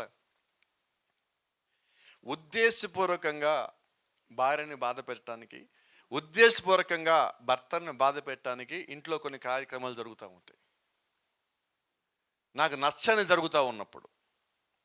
ఇంకో సంగతి, ఇద్దరు ఒకళ్ళొకళ్ళు ప్రేమించుకునే వాళ్ళుగా ఉన్నప్పుడు అప్పుడు కూడా నచ్చని జరుగుతాయి. నాకు ఇది ఇష్టం లేదు అయినా నా భార్యకి ఇది ఇష్టం, నాకు ఇది ఇష్టం లేదు అయినా భర్తకి ఇది ఇష్టం అని నీకు ఇష్టం లేదు అప్పుడు చేస్తున్నావు. ఇప్పుడేంటిది? ఎక్కడైతే కుటుంబంలో ప్రేమ లేదో, ఎక్కడైతే సంఘములో ప్రేమ లేదో, ఆ సంఘము నిలబడదు, ఆ కుటుంబం నిలబడదు. ఈరోజు సంఘాలు సగం విడిపోవడానికి కారణం కూడా అదే, ప్రేమ అనేది లేక. ఎప్పుడైతే ప్రేమ అనేది ఉన్నదో, ప్రేమ సమస్తాన్ని కప్పుతుందని బైబిల్ చెప్తా ఉన్నది. నీకు తిండికి కూడా లేదు, ఇంట్లో ఇబ్బంది లేదు, దానివల్ల సంఘం కుటుంబం విడిపోదు. ప్రేమ లేకపోతే విడిపోతుంది. ఎక్కడ నన్ను అర్థము చేసుకోవటం లేదు అనే దగ్గరే ప్రేమ లేదని బయటపడుతుంది. కాబట్టి ఎలాగుండాలంటే ఒకరినొకరు అర్థం చేసుకొని ఒకరికొకరు లోబడి ఉన్నప్పుడు ఇక నువ్వు జారిపోవడం ఎక్కడ ఉండదు. ఎందుకంటే ఇద్దరు కలిసి ప్రార్థిస్తున్నారు. బైబిల్ చెప్తా ఉంది, ఇద్దరు ఎందుకు ప్రార్థించాలంటే ఒకడు బలహీనంగా ఉంటే పక్కన ఇంకోటి బలంగా ప్రార్థిస్తాడని. భార్య భర్తలు ఒకడు బలహీనంగా ఉంటే వాడి ఆలోచన బలహీనంగా ఉన్నాయి, వాడి మాటలు బలహీనంగా ఉన్నాయి, వాడి క్రియలు బలహీనంగా ఉన్నాయి. నువ్వు చేయాల్సిన మొదటి పని ఏంటంటే కలిసి ప్రార్థన చేద్దాం. చేయగలమా? మంచం దగ్గర పక్కన కూర్చొని, మోకాళ్ళ మీద కూర్చొని, మధ్యలో బైబిల్ పెట్టుకొని, లేదా చేతులు పట్టుకొని నువ్వు ప్రార్థన చేసినప్పుడు ఇద్దరిలో లోపం ఉంటే అక్కడ బయటికి రాదా? పాపం ఉంటే అక్కడ బయటికి రాదా? నీ మధ్యలో యేసుక్రీస్తు ఉంటే మీ ఇద్దరిలో ఉన్న లోపం ఎవరిలో ఉండదో బయట పెట్టడా? లోపం బయట పెడతాడు, అలాగే అవతల వ్యక్తిలో క్షమించే గుణం కూడా బయట పెడతాడు. రెండింటిని బయటికి తేగల దేవుడు ఒక్కడే ఉన్నాడు. ఆయన మన మధ్యలోనే ఉన్నాడు. ఆయన ప్రతి కుటుంబంలో ఉంటాడు, ప్రతి మనసులో ఉంటాడు, ప్రతి ఇంట్లో ఆయన జీవించేవాడై ఉన్నాడు. ఈ కాలం వర్తమానం చెప్తా ఉన్నది, ప్రభు అయిన యేసుక్రీస్తు ఆయన మనల్ని ఎక్కడ కలుసుకుంటా ఉంటాడంటే ప్రతిరోజు నువ్వు చేసే కుటుంబ ప్రార్థనలో దేవుడు నిన్ను కలుసుకుంటాడు అని. అవునా? ఎందుకు మనం కుటుంబ ప్రార్థన కావాలి అంటున్నామంటే ఆ ప్రార్థనలో దేవుడు నిన్ను కలుసుకోవడం కోసం సిద్ధపడి ఉన్నాడు. ఎందుకు సంఘానికి రండి అంటున్నామంటే సంఘంలో దేవుడు నీతో వాక్యంతో మాట్లాడడానికి సిద్ధంగా ఉన్నాడు. మరి ఇప్పుడు మనం చేయాల్సిన పని ఏంటి? ఇంట్లో ప్రార్థన చేయక, సంఘానికి సరిగ్గా రాక దేవుడు నాతో ఎలాగ మాట్లాడాలా? అంతేనా? ఇప్పుడు క్రమం ఏంటి? నువ్వు మొట్టమొదటిగా వాక్యాన్ని వెంబడిస్తా నువ్వు క్రమంగా ఉంటే, అప్పుడు నువ్వు యజమానివై ఉండి నువ్వు ముందు క్రమంగా ఉంటే నీ తర్వాత నీ కుటుంబం క్రమంగా ఉంటుంది. అవునా? కాబట్టి చెప్పట్లా తండ్రి మోకాల మీద ప్రార్థిస్తావంటే కుమారుడు తిరుగుతూ ఆడుతూ ఉన్నా కూడా వాడు కూడా వచ్చి నీ పక్కన మోకరెళ్ళి ప్రార్థిస్తాడన్నాడు. నిజమేనా? ఇప్పుడు యజమాని ఎవరు? యేసుక్రీస్తు మనకి మాదిరి ఇచ్చిపోయాడండి. అందుకని ఇప్పుడు మనమందరం మాదిరి వెనకాల వస్తున్నాం. కుటుంబ యజమాని చేయాల్సిన పని అదే. సంఘ కాపుర చేయాల్సిన క్రమం అదే. సంఘ కాపురు ప్రేమించాలా, వాక్యానికి ముందు మాదిరిగా నిలబడాలా, ఆ తర్వాత సంఘం దాన్ని వెంబడించాలా. ఈరోజు మనం చేయాల్సిన పని మొత్తం అదే. క్రీస్తు యొక్క రాకడకు మనము సిద్ధపడే వారమై ఉన్నట్లయితే వాక్యం నిమిత్తము ప్రయాస భారం కలిగి ప్రార్థన కూడా చేసేవాళ్ళమై ఉండాలి. అవునా? Praise the lord. దేవుని నామానికి మహిమ. వచ్చిన మాట ఇందా నుంచి మనం చెప్పుకుంటున్నమాట, శిరస్సు ఇక్కడ ఉండగా బాడీ ఇప్పుడు ఇటు కదులుతున్నా, నాతో పాటు శిరస్సు కదులుతుంది, శిరస్సుతో పాటు బాడీ మొత్తం కదులుతూ ఉంటుంది. నిజమేనా? మరి ఇదే నిజమైతే ఇప్పుడు నువ్వు క్రీస్తులో ఉంటే, క్రీస్తు శిరస్సు అయి ఉంటే, క్రీస్తు వాక్యం అయి ఉంటే, వాక్యం ఎటు కదిలితే నేను అటు కదలాల. అంటే సత్యం వైపే నేను నిలబడవలసి ఉన్నాను. ఇంకో ఎప్పుడు నువ్వు తిరగలేవు, ఎందుకంటే నీకు ఇంకొక శిరస్సు లేదు. ఇప్పుడు ఆర్సీఎం వచ్చింది. ఆర్సీఎం ఏమంటుందంటే ఈరోజు పోపు మీకు శిరస్సు అయి ఉన్నాడు అంటది. పోపునికి శిరస్సు ఎప్పటికీ కాలేడు, ఎందుకంటే నీ వలే నా వలే పాపములో పుట్టినవాడు పోపు. ఎలాగవుతాడు శిరస్సు? మీకు తెలుసు, పోపు కూర్చునే కుర్చీ మీద ఏం రాస్తుంటుంది? వికారస్ ఫిలిడై. పోపు పెట్టుకునే కిరీటం మీద ఏం రాస్తుంటుంది? వికారస్ ఫిలిడై. ఏంటి వికారస్ ఫిలిడై అంటే? Instead of son of God, దేవుడి కుమారుడి బదులుగా నన్ను ఆరాధించండి. అసలు దేవుడి కుమారుని ఎందుకు ఆరాధిస్తున్నామో తెలిస్తే నువ్వు ఆ పోపేపు చూడవు. ఎందుకు దేవుడి కుమారుని ఆరాధించాలి? నా నిమిత్తం రక్తము కాల్చాడు, నా నిమిత్తము నా పాపాలు తీసేశాడు, నాకు మరణము లేకుండా జీవాన్ని ఇచ్చాడు. రైట్. ఈ మూడిట్లో పోపు ఏం చేశాడు? చేయకుండా కిరీటం మీద ఏం రాసుకున్నాడు? దేవుడి కుమారుడు బదులుగా నన్ను ఆరాధించండి. ఇప్పుడు నేను పోపుని ఎందుకు ఆరాధిస్తాను? ఇప్పుడు నీ శిరస్సు ఎవరో నీకు తెలుసు. నీ శిరస్సు నీకు తెలిసిన తర్వాత నువ్వు పోపుని ఆరాధిస్తావా? ఎప్పుడు ఆరాధిస్తావు? శిరస్సు తెలియకపోతే. నీ కొరకు రక్తం ఎవరు కాచాడు నీకు తెలియదా అంటున్నా. ఇంకో మాట మాట్లాడుకుందాం, తప్పుగా అనుకోకపోతే, నువ్వు ఎవరు వివాహం చేసుకున్నావు నీకు తెలియదా అంటున్నా. అంతేనా? ఒకరిని వివాహం చేసుకొని ఇంకోటితో కాపురం చేస్తానంటే ఎలాగుంటుంది? కరెక్టేనా మాట? భార్యకైనా కానీ భర్తకైనా కానీ తప్పే కదా అది. అది ఈరోజు నీకు సత్యము తెలియవలసిన అవసరత ఉన్నది. ఏ సత్యము? నీవు శిరస్సును వెంబడించాల, వ్యక్తిని కాదు, సంఘాన్ని కాదు, వాక్యాన్ని నీవు వెంబడించవలసి ఉన్నావు. అది పగలా రాత్రా కాదు. అంటే నువ్వు లోకంలో ఉన్నావా వాక్యంలో ఉన్నావా కాదు, నువ్వు సంఘంలో ఉన్నావా బయట ఉన్నావా కాదు, నువ్వు ఎక్కడున్నావు నాకు చెప్పొద్దు, కానీ ఎక్కడున్నా వాక్యము నీ శిరస్సు అయి ఉన్నది. No matter what happens, you have to follow the head of Jesus Christ. You have to follow the head, being a body of Christ. నువ్వు క్రీస్తు యొక్క శరీరమై ఉన్నట్లయితే నువ్వు ఎక్కడున్నా ఏం చేస్తున్నప్పటికీ నువ్వు తప్పక శిరస్సును వెంబడించాలి. అవునా? కాబట్టి గమనించండి, కొన్నిసార్లు మన కుటుంబంలో పెద్దలు ఉంటారు, కుల పెద్దలు ఉంటారు, మత పెద్దలు ఉంటారు, కుటుంబాన్ని కొంచెం అన్ని వ్యవహారాలు చూసేవాళ్ళు ఉంటారు. వీళ్ళందరికన్నా కూడా నువ్వు వెంబడించాల్సింది ప్రభు అయిన యేసుక్రీస్తుని మాత్రమే. ఎందుకని వెంబడించాలంటే ఆ యజమాని కొద్ది కాలం ఉంటాడు, ఆ తర్వాత ఉండకపోవచ్చు, మరణించవచ్చు. ఆ తర్వాత ఎవరు వెంబడించాలా? ఆయన లేడు, ఇక నా పని అయిపోయింది అనుకుంటావా? ఇలాగ మనుషులు వచ్చిపోతూ ఉంటారు. అయితే వచ్చి నిలిచిపోయేవాడు ప్రభు అయిన యేసుక్రీస్తు. ఆయన నిలిచే ఉన్నాడు ఇంకా. కాబట్టి ఇప్పుడు ఎవరిని వెంబడించాలా? రెండో మాట, ఆర్స్యము ఆ పోపు కూర్చొని కుర్చీ మీద, ఆయన పెట్టుకునే సింహాసనం మీద, కిరీటం మీద వికారస్ ఫిలిడై అని రాస్తున్నది. వికారస్ ఫిలిడై అన్నదాన్ని అంకెల్లోకి మార్చి మొత్తం దాన్ని కూడితే దాని యొక్క మొత్తం కలిపిన ఆ సంఖ్య ఎంత అంటే 666. ఇది మనలో చాలా మందికి తెలుసు, అయినా జ్ఞాపకం చేసే సందర్భం వచ్చింది కాబట్టి 666. బైబిల్లో మీరు ఎప్పుడైనా చదివారు 666 అంటే ఏంటో చెప్పండి గట్టిగా. మృగము యొక్క ముద్ర, ప్రకటన గ్రంథం 13వ అధ్యాయంలో మృగము యొక్క సంఖ్య అంటే 666. ఆ నెంబర్ కలిగిన వ్యక్తి ఎవరంటే మృగం అని బైబిల్ చెప్తా ఉన్నది. మరి ఇప్పుడు మృగమని నమ్మినప్పుడు ఇప్పుడు ఆ మృగానికి పోయి మనం మొక్కచ్చా? మొక్కలేను. ఎందుకని మొక్కలేవు? బైబిల్ చెప్తా ఉన్నది, యేసుక్రీస్తులో ఉన్నవారు ఎవరు కూడా మృగానికి నమస్కారం చేయరు. ఇప్పుడు మృగానికి నమస్కారం చేసావంటే అర్థం ఏంటి? ప్రకటన గ్రంథంలో స్పష్టంగా లేదా? గొర్రెపిల్ల జీవగ్రంథంలో ఎవరు పేరు వాయబడలేదో వారే ఆ మృగములకు మొక్కుదురు. గొర్రెపిల్ల జీవగ్రంథంలో నీ పేరు ఉంటే నువ్వు దానికి మొక్కవు, విగ్రహాలకి మొక్కవు, నువ్వు వాస్తులు చూడవు, మూఢనమ్మకాలు నీకు లేవు, మంచి రోజులు నీకు లేవు. కారణం ఏంటి? నువ్వు శిరస్సును వెంబడిస్తున్నావు. ఆ శిరస్సు క్రీస్తు అయి ఉన్నాడు. Praise the lord. ఇప్పుడు వాళ్ళు చేస్తున్న పని ఏంటి? ఒక విగ్రహం తీసుకొని వచ్చి ఆ విగ్రహానికి, యేసుక్రీస్తు సిలువేసిన విగ్రహం ఉంటే ఆ సిలువేసిన విగ్రహం యొక్క పాదాలు ముద్దు పెట్టుకుంటాడు.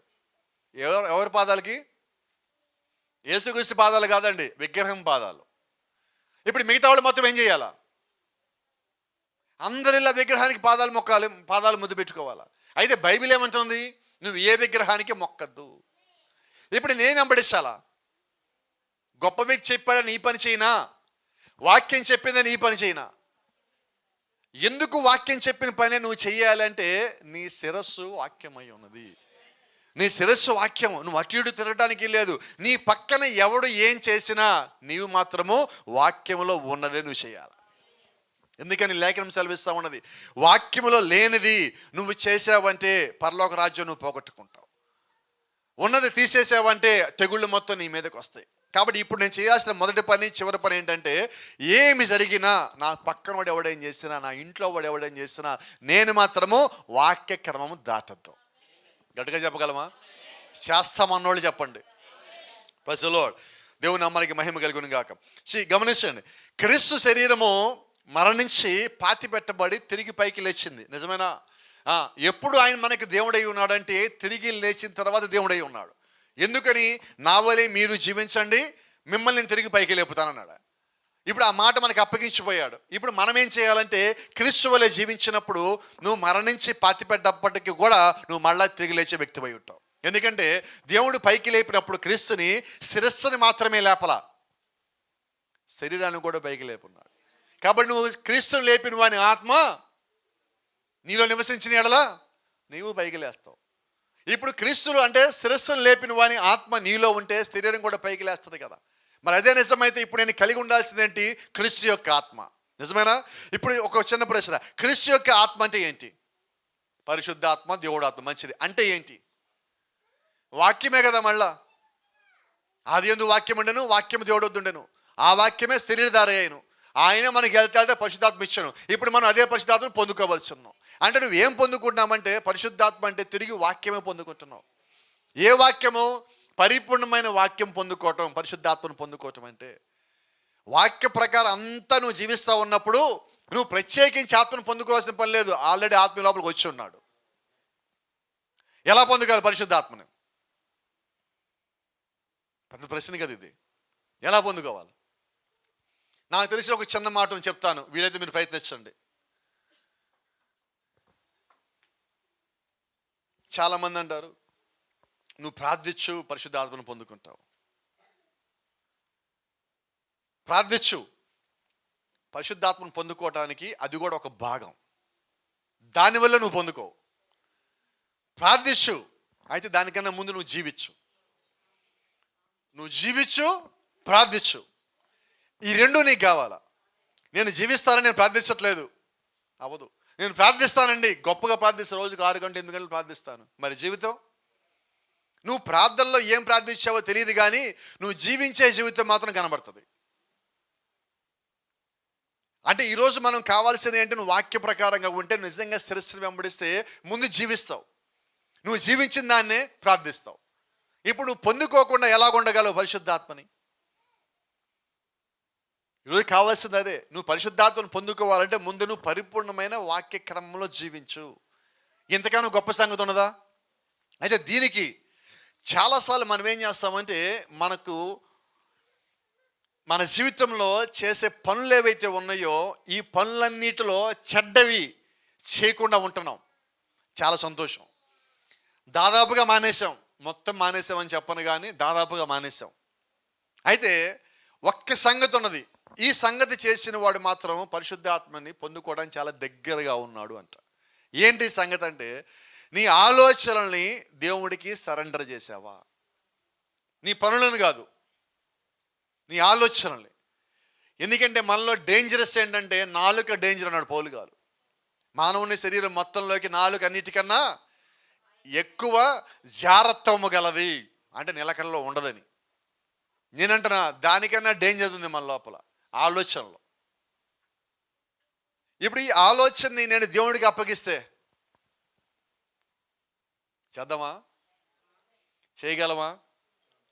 ఎందుకంటే ఒక చిన్న సంగతి చెప్తాను, ఎవరైనా ప్రయత్నించారో చెప్పండి. ఒక్క నిమిషం అన్నా ఆలోచన లేకుండా నువ్వు ఉన్నావు ఎప్పుడన్నా? ఏ ఆలోచన లేకుండా అవుతుందా? నువ్వు ప్రార్థనలో కూడా నువ్వు దేవుడి మీద పెట్టాలి నీ ఆలోచన. అంటే నీ ఆలోచన అనేది లేకుండా ఉండు. ఆలోచన లేకుండా ఉండు, నువ్వు చచ్చిపోయావని అర్థం, లేదా కోమాలో ఉన్నావని.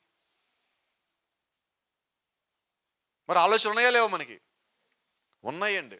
కోపం రాదు. ఒక మాట చెప్తా. ఇప్పుడు మన తలనొప్పులు వచ్చేది దేనికి చెప్పండి అమ్మ? ఎవరు? ఒకటి కన్నా ఎక్కువ ఒకేసారి వస్తాం వల్ల మీకు తలనొప్పి వచ్చింది. రెస్పాన్స్ వస్తుంది ఇప్పుడు. అంటే అర్థం ఏంటి? ఇప్పుడు మనకి ఆలోచన ఎన్ని వస్తాయి? ఇంకో సంగతి చెప్తాను, ఇది మీరు ఇక్కడి నుంచి గమనించారు, ఇప్పుడు దాకా గమనించలేదు, ఇప్పుడు నుంచి గమనించండి. ఇప్పుడు నేను అబ్రాహాం బ్రదర్ని చూశాను, నాకు ఏదో ఆలోచన ఉన్నది. ఆ ఆలోచన అలాగే ఉంటాయి, ఈయనకి సంబంధించి ఆలోచన లోపలికి వస్తాయి. ఇప్పుడు నా మాటలు అర్థమవుతున్నాయా? ఆయనకి నాకు ఏమీ లేదు, కానీ ఏమవుతుందంటే బ్రదర్కి సంబంధించి ఆలోచన ముందు ఆ ఫైల్ ఓపెన్ అవుతుంది లోపల, అవన్నీ లోపలికి వస్తాయి. ఇప్పుడు పక్క ప్రశాంతం చూసా, ఇప్పుడు చెప్పండి, నా ఎలాగే ఉన్నాయి. కారణం అర్థమైన తలనొప్పికి. ఇంట్లో ఉండగా మనకు ఆలోచనలు ఏముంటాయి? అన్నీ ఇంట్లో ఉంటాయి. ఒకవేళ మీరు ఉద్యోగం చేసేవాళ్ళే ఉన్నారు, ఎన్ని వస్తాయి? వ్యాపారం చేసేవాళ్ళే ఉన్నారు. అంటే మీరు ఎక్కడికి పోయినా మీకు ఆలోచన లేకుండా లేవు, నేను అంటున్నాను అది. అయితే నేనేమనేది ఏంటంటే, వీటన్నిటికన్నా ముందుగా నీవు ఈ రోజు మొత్తాన్ని దేవుడికి అప్పగించేసుకో. ఫస్ట్ నువ్వు చేయాల్సిన పని, ఇద్దరు లేవగానే మంచం మీద నువ్వు చేయాలి, లేదా చాప మీద, నేల మీద, నువ్వు ఎక్కడ చేస్తావు తెలియదు, ముందు ఆలోచన దేవుడికి అప్పచెప్పే, అక్కడి నుంచి పైకిలే. ఇప్పుడు చెప్పండి ఎలా ఉంటుంది? రెండోది, ఇవేమీ కాకుండా ఉండే ఆలోచనలు. ఇప్పుడు బ్రదర్ గురించి ఆలోచించడం వల్ల నాకు వచ్చి పెద్ద సమస్య ఏమీ లేదు. వాక్యానుసారం కానివి మనకు ఆలోచనలు వస్తాయి. ఎప్పుడు? ఇంగ్లీష్లో ఒక సామెత ఉన్నది, ఖాళీగా ఉండేవాడి మైండ్ దెయ్యాలకి నిలయం, దెయ్యాల కోట. నేను ఒక గంట ఖాళీగా ఉన్నట్టు ఏమొస్తాయి నాకు ఆలోచనలు. అప్పుడు నేనేమంటానంటే, అప్పుడు నీ ఆలోచన దేవుడికి సరెండర్ చేయి అంటున్నా. ఇప్పుడు నీకు అపవాది లోపల రావటానికి నీ ఆలోచన ఒక అడిగి ఆయుధం, ఎందుకంటే నీ బలహీనత అది. నువ్వు కంటితో చూస్తే ఒకదానికి లోపడతా, అది నీ బలహీనత. చెవుతో ఇంటే ఒకదానికి లోపడుతుంది, నీ బలహీనత. కొంతమంది తిండికి బలహీనులు, కొద్దిమంది స్పర్శకి బలహీనులు. వీటన్నిటి బలహీనతలను దాటి వాడు ఏం చేస్తారంటే నీ ఆలోచనలో కూడా వాడు వచ్చాడు. అయితే నా ఉద్దేశము, నీ ఆలోచన దేవుడికి ఇస్తే. ఇప్పుడు రైట్, ఓ ప్రశ్న మళ్ళా, ఆలోచన ఎలాగిస్తావు దేవుడికి చెప్పు. నాకు ఈ ఖర్చు వద్దు, నువ్వు తీసేసుకో, ఇచ్చేసా నేను, ఈ ఖర్చుకి నా దగ్గర లేదు. ఆలోచన నీ లోపల ఉంది, ఎలా తీసిస్తావో చెప్పు. దీనికి నా దగ్గర ఒక మార్గం ఉన్నది, నేను వెంబడించే మార్గం చెప్తున్నా. అది రైటో కాదో మీకే తెలియాలి. బలహీనమైన ఆలోచన వచ్చినప్పుడు నువ్వు వెంటనే ప్రార్థించు. నాకు తెలిసిన మార్గం ఏమంటే అక్కడే వాళ్ళు ఏమనుకుంటారో ఏమైనా అనుకుని పర్వాలా, ముందు నాకు ఈ ఆలోచన లోపల ఉండద్దు. ఇది ఉంటే వాడు నన్ను ఏమనుకున్న ఉపయోగం ఏమున్నది? నన్ను ఏమీ అనుకోకుండా ఉండాల్సిన ప్రభువైన యేసుక్రీస్తు. ఆయన నన్ను తప్పు అనుకోకూడదు. తప్పు ఆలోచన ఆ లోపలికి వచ్చిన తర్వాత నన్ను ఎవడు 10 మంది అంతా నా చుట్టూ చేరి నువ్వు మంచోడు అనటం వల్ల నాకు ప్రయోజనం ఏంటి? ఆ ప్రయోజనము నిష్ప్రయోజనము.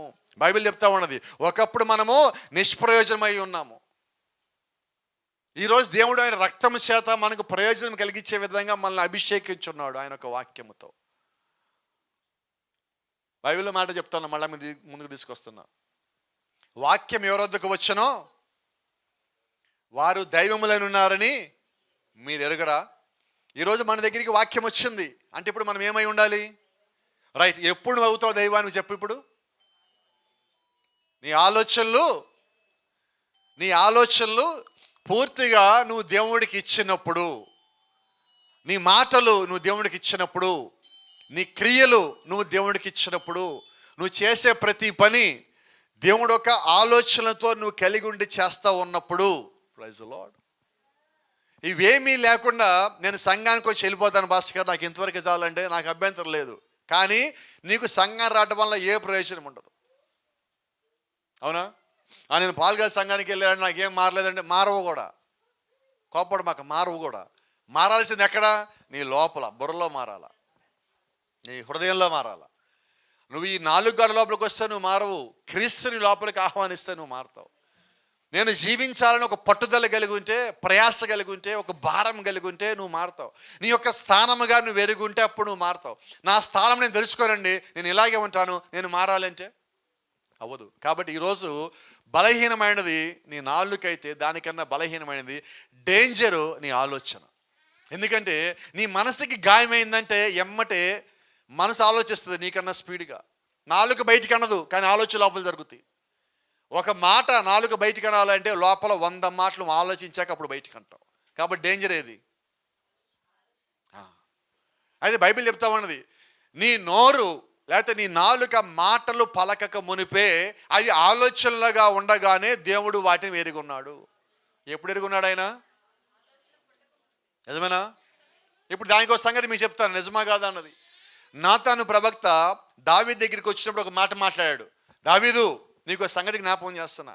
నీవు ఊరియాని చంపాలని ఈ ఆలోచనలన్నీ కలిగి ఉండగానే దేవుడు నీతో ఉన్నాడు అనుకుంటున్నావా? ఎప్పుడు? నువ్వు ఊరియాని చంపించాక కాదు. నువ్వు ప్లాన్ చేసావు చూసావా, అప్పుడే దేవుడు నీతో ఉన్నాడని నువ్వు అనుకుంటున్నావా?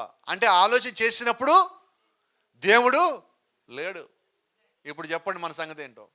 ఏది డేంజరు? నువ్వు చేశాక చెయ్యాలని ఆలోచన వచ్చింది చూసావా, అప్పుడే నువ్వు డేంజర్లో పడ్డావు. ఇది ఈరోజు నేను చెప్పాలనుకుంటున్నది. తప్పులో నువ్వు పడ్డావు. కొద్దిమంది ఇంక తప్పు చేశాం కదా, ఇంక చేసేది ఏముందిలే, ఇంక ఇలా ఉండిపోదాం. నువ్వు దేవుని కుమారుడివి కాదు, నువ్వు దేవుని కుమార్తెవి కాదు. ఏమనుకోవద్దు, నేను తీర్పు తీస్తాను అనుకోవద్దు. సత్యం మాత్రమే తెలియజేస్తాను. ఎందుకంటే తీర్పు తీర్చడానికి నేను సరిపోను, ఏ ఒక్కడు సరిపడి భూమి మీద. అయితే నువ్వు వెనక్కి రాకుండా ఇక్కడే ఉండాలి అనుకున్నావు చూసావా, అది అన్నిటికన్నా పెద్ద పాపం. ఎప్పుడు చెప్తున్న మాట, ఒక పరుగు పందెం జరుగుతూ ఉన్నది, 10 మంది పరిగెత్తుతూ ఉన్నారు. ఈ 10 మందిలో ఓడిపోయిన వాడు ఎవడు? మొదట వచ్చాడు, 2వ వాడు, 3వ వాడు, ఆ 3 పేర్లు వాళ్ళకి ప్రైజులు ఇస్తారు. 4వ వాడికి ఎవరు? 10వ వాడి దాకా ప్రైజులు ఏమి ఎవరు. కానీ వీళ్ళలో ఓడిపోయినాడు ఎవడు? 4వ వాడు ఓడిపోయినాడు కాదండి. ఎందుకంటే అక్కడ రాసి ఉంటుంది వీడు 4వ స్థానంలో వచ్చాడని. వాడు ఓడిపోలా. ఓడిపోయింది ఎవరంటే వీళ్ళు నాకన్నా ముందు వెళ్ళిపోయారు, ఎందుకు ఇలా ఆగిపోయారు చూస్తారా, వాడు ఓడిపోయినాడు. నిజమేనా? మరి ఇప్పుడు విడబడ్డాడు ఎవడు? పోరాడలేక నా వల్ల కాదు, నా జీవితం ఇంతే అని ఆగిపోయినాడు చూసారా, వాడు విడవబడ్డాడు.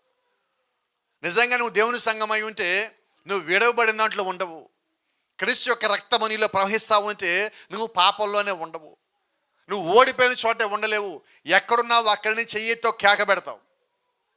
నీ చెయ్యి చాపినప్పుడు దేవుడు రాకుండా ఉండడు.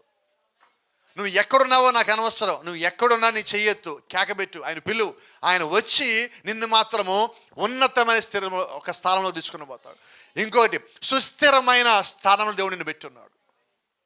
Praise the lord. అంటే దేవుడు నీ కొరకు ఒక స్థానం ఏర్పరచున్నాడు. అయితే దాని నిమిత్తము కూడా నువ్వే కేకేయవలసి ఉన్నావు, నువ్వే ప్రార్థించవలసి ఉన్నావు, నీవే జీవించడం కోసం నువ్వు ప్రయత్నం చేయవలసి ఉన్నావు. దేవుని నామానికి మహిమ కలుగును గాక. దీనికి వచ్చిన మాట చెప్తాను ఇక్కడ నేను. అవ్వ తప్పు చేయడానికి కారణం ఏంటి? అవ్వకి దేవుడు తెలీదా? అవ్వకి వాక్యం తెలీదా? అవ్వ ఉన్నది ఏదేంలో, అన్నీ తెలుసు. మరి ఆమె తప్పు చేయడానికి కారణం చెప్పగలరా? అపవాదం వచ్చి చెప్పినప్పుడు వాడు చూపించేవన్నీ చూస్తా దానికి ఆకర్షించబడింది. అంటే వాక్యము కానిది నీ దగ్గరికి ఆకర్షించేదిగా వచ్చినా నువ్వేం చేయాలంటే దాని నుంచి దూరంగా రావాలి. ఇప్పుడున్న మన ప్రపంచంలో ఆకర్షించేవి ఎక్కువ తక్కువ? ఏదైనా తోటలో ఒకటే ఉన్నది, కానీ మనకి ఏమి ఆకర్షించదు చెప్పండి? ఇంతకుముందు అన్నా కూడా బయటికి పోవాలి మనం. ఇంతకుముందు రోడ్డు మీద యాక్సిడెంట్లు అయ్యాయి. ఏంటంటే పెద్ద పెద్ద సినిమా పోస్టులు అవి ఉంటే అది చూసి యాక్సిడెంట్లు అయ్యాయి.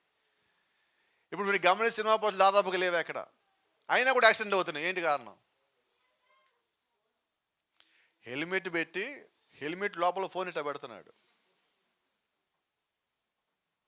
ఇవన్నీ చచ్చిపోవడానికి షార్ట్ కట్లు అండి. షార్ట్ కట్లు అవి. ఆడు దూరం పోవాలని కోరుకోవట్లేదు. ఆడు ఎవరితో మాట్లాడతా, అటు పక్కన వాళ్ళతో మాట్లాడతా, వాళ్ళు ఏమో చంపేవాడు, ఈడేమో చచ్చేవాడు. వీళ్ళు మాట్లాడుతూ ఉంటే రోడ్డు మీద శబ్దాలు వినపడవు అటే వాళ్ళకి, అవునా? ఇప్పుడు మహానుభావులు అండి, ఫోన్లో ఉండగానే అవతల ఎక్కడున్నా కూడా వీళ్ళు చెప్పేస్తున్నారు. వీళ్ళు ఏమంటారు, దీర్ఘదర్శులు అయ్యారు ఇప్పుడు వీళ్ళు. ఏంటి సౌండ్ వస్తుంది, ఇంట్లో లేవా, నువ్వు బయట ఉన్నావా, చెప్పట్లేదా? ఇంత జ్ఞానం వచ్చేసింది ఇప్పుడు. కానీ ఫోన్ కట్ చేయి, ఇంటికి వెళ్ళాక ఫోన్ చేసి చెప్పరు. ఇంకోటి చెప్తారు మళ్ళా. అప్పుడప్పుడు వింటూ ఉంటాను టీవీల్లో న్యూస్ షార్ట్ కట్లు వస్తూ ఉంటాయి, బిట్లు. దాంట్లో ఒక మాట వింటూ ఉంటాం. నేను మాట్లాడుతూ ఉన్నానండి, చచ్చిపోయాడు, యాక్సిడెంట్ అయిపోయింది. ఎవరు కారణం? ముందు వీళ్ళని అరెస్ట్ చేయాలా? నీ వాళ్ళు చచ్చిపోయాడు. బోర్డులు రాయట్లా, పెద్ద పెద్ద బోర్డులు రాయట్లా పోలీసు వాళ్ళు. ఏమని రాస్తున్నారు? ఈ చేతితో బండిలు నడుపుతా ఉంటాడు. చెప్పండి, ఎక్కడ ఉంటుంది ఆలోచన? ఇప్పుడు గట్టిగా చెప్పండి. కారణం ఏంటి? ఇప్పుడు నేను అంటున్నాను, పక్కకి వెళ్ళిపో, మాట్లాడు, దాటి వెళ్ళిపో. నీకు అంత ఏకాగ్రత ఉంటుందా? ఉండదండి. మన ఇంట్లో నేను చెప్తాను, అమ్మ కోపడు మాకండి నా మీద. వంట చేసేటప్పుడు సిస్టర్స్కి ఏదైనా ఒక పని చెప్పామంటే మనం మధ్యాహ్నం తెలుస్తుంది 1 గంటకి తేడా ఏంటో. ఏంటి ఇలా ఉంది అండి, అప్పుడు నువ్వు ఏదో పని చెప్పావు కదా, ఆ పని మీద అందుకని పోయింది, ఇది తప్పు నీదే. అంటే ఇప్పుడు మన బ్రెయిన్ ఎలా ఉండదంటే ఒకేసారి ఒకటి చేయగలం, అవునా? నువ్వు ఇంకో దానికి ఆకర్షించబడ్డావంటే ఇది ఫెయిల్ అవుతుంది. ఇప్పుడు అక్కడ అవ్వ చేసినది ఏంటి? దేవుడు వాక్యానుసారంగా ఉండమంటే అపవాదం వచ్చి చెప్పిన దాని ఈని అది ఆకర్షించబడింది, దాంట్లో తప్పులో పాపంలో పడింది. ఆది పాపం అదిగో అక్కడ పుట్టింది. పడిపోవడానికి కారణం ఏంటంటే ఇక్కడ మొట్టమొదటి కారణము అవిశ్వాసము. The first reason is unbelief. ఈరోజు వాక్యం నుంచి ఎవరైనా తొలగిపోయారంటే కారణం ఏంటంటే అదే అంట. అవ్వ పడిపోవడానికి కారణం ఏదో, ఈరోజు వాక్యంలో ఉన్న వ్యక్తులు పడిపోవడానికి కారణం కూడా అవిశ్వాసమే. నువ్వు వాక్యమే వింటా ఉన్నప్పుడు ఎందుకు పడిపోతావు? వాక్యము కానిది నువ్వు వినటానికి నీ చెవి ఎప్పుడైతే ఇచ్చావో నువ్వు పడిపోవటం ప్రారంభించబడిన జీవితంలో. నీకు అంత బాగానే ఉంటుంది, నీ శరీరం బాగానే ఉంటుంది, నువ్వు చేసే పని బాగానే ఉంటుంది, నీ కుటుంబం అంతా బాగానే ఉంటుంది. అయితే ఆత్మీయంగా నువ్వు పడిపోయి ఉన్నావు.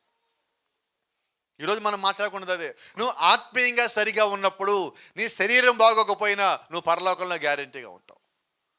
శరీరం అంతా బాగానే ఉండి ఆత్మీయంగా మొత్తం చెడిపోయి పాడైపోయి కుళ్ళిపోయి వ్యాధిగ్రస్తమై ఉండి నువ్వు పరలోకానికి వెళ్ళగలవా? వెళ్ళలేవు. మరి వెళ్ళలేనప్పుడు మనం ఇంత గొప్ప సంఘానికి వచ్చి, ఇంత గొప్ప వాక్యానికి వచ్చి, ఇంత గొప్ప వర్తమానానికి వచ్చి ఏంటి ప్రయోజనం? క్రీస్తు శరీరం అని చెప్పుకుంటా మనం ఆ ప్రభురాత్రి భోజనం తీసుకుంటా క్రీస్తులో మనం లేకుండా ఉంటే ప్రయోజనం ఏంటండి? అంటే ఇప్పుడు ఎవరిని మోసం చేయటంలా కరెక్ట్గా మాట్లాడితే మనల్ని మనమే మోసం చేసుకుంటున్నాం. ఇప్పుడు మనల్ని మోసం చేసుకునేలాగా చేసింది ఎవరు? మన అవిశ్వాసము, మన ఆలోచన. క్రీస్తు చేయలా. నువ్వు చెడిపోయిన దాంట్లో వచ్చి బయటికి రమ్మని ఆయన ఈ రోజుకి నీ ఎప్పు చేయి జాపే ఉంచాడు. ఈ రోజు నేను ఆహ్వానిస్తానే ఉన్నాడు. తప్పు చేసింది అక్కడ అవ్వాయి, కానీ దాన్ని కప్పిపుచ్చింది ఎవరు? ఆదాము. ఈరోజు దేవుడిని నువ్వు కప్పిపుచ్చటం లేదు, ఆయనకి సర్ది చెప్పటం లేదు. ఆయన చెప్తున్న మాట ఏంటంటే నువ్వు దానిలోంచి బయటికి రా. ఈరోజు నేనేం చేయాలా? అదే సత్యమై ఉంటే నేను ఏ స్థితిలో ఉన్నానో ఆ స్థితిలోంచి ముందు బయటకు వచ్చేయాల. నాకు మంచిగానే ఉంటుందండి. ఎప్పుడు చెప్తున్న మాట, ఒకసారి ఒక దొంగతనం చేసిన వ్యక్తిని తీసుకొచ్చి కూర్చోబెట్టారు, పట్టుకున్నారు.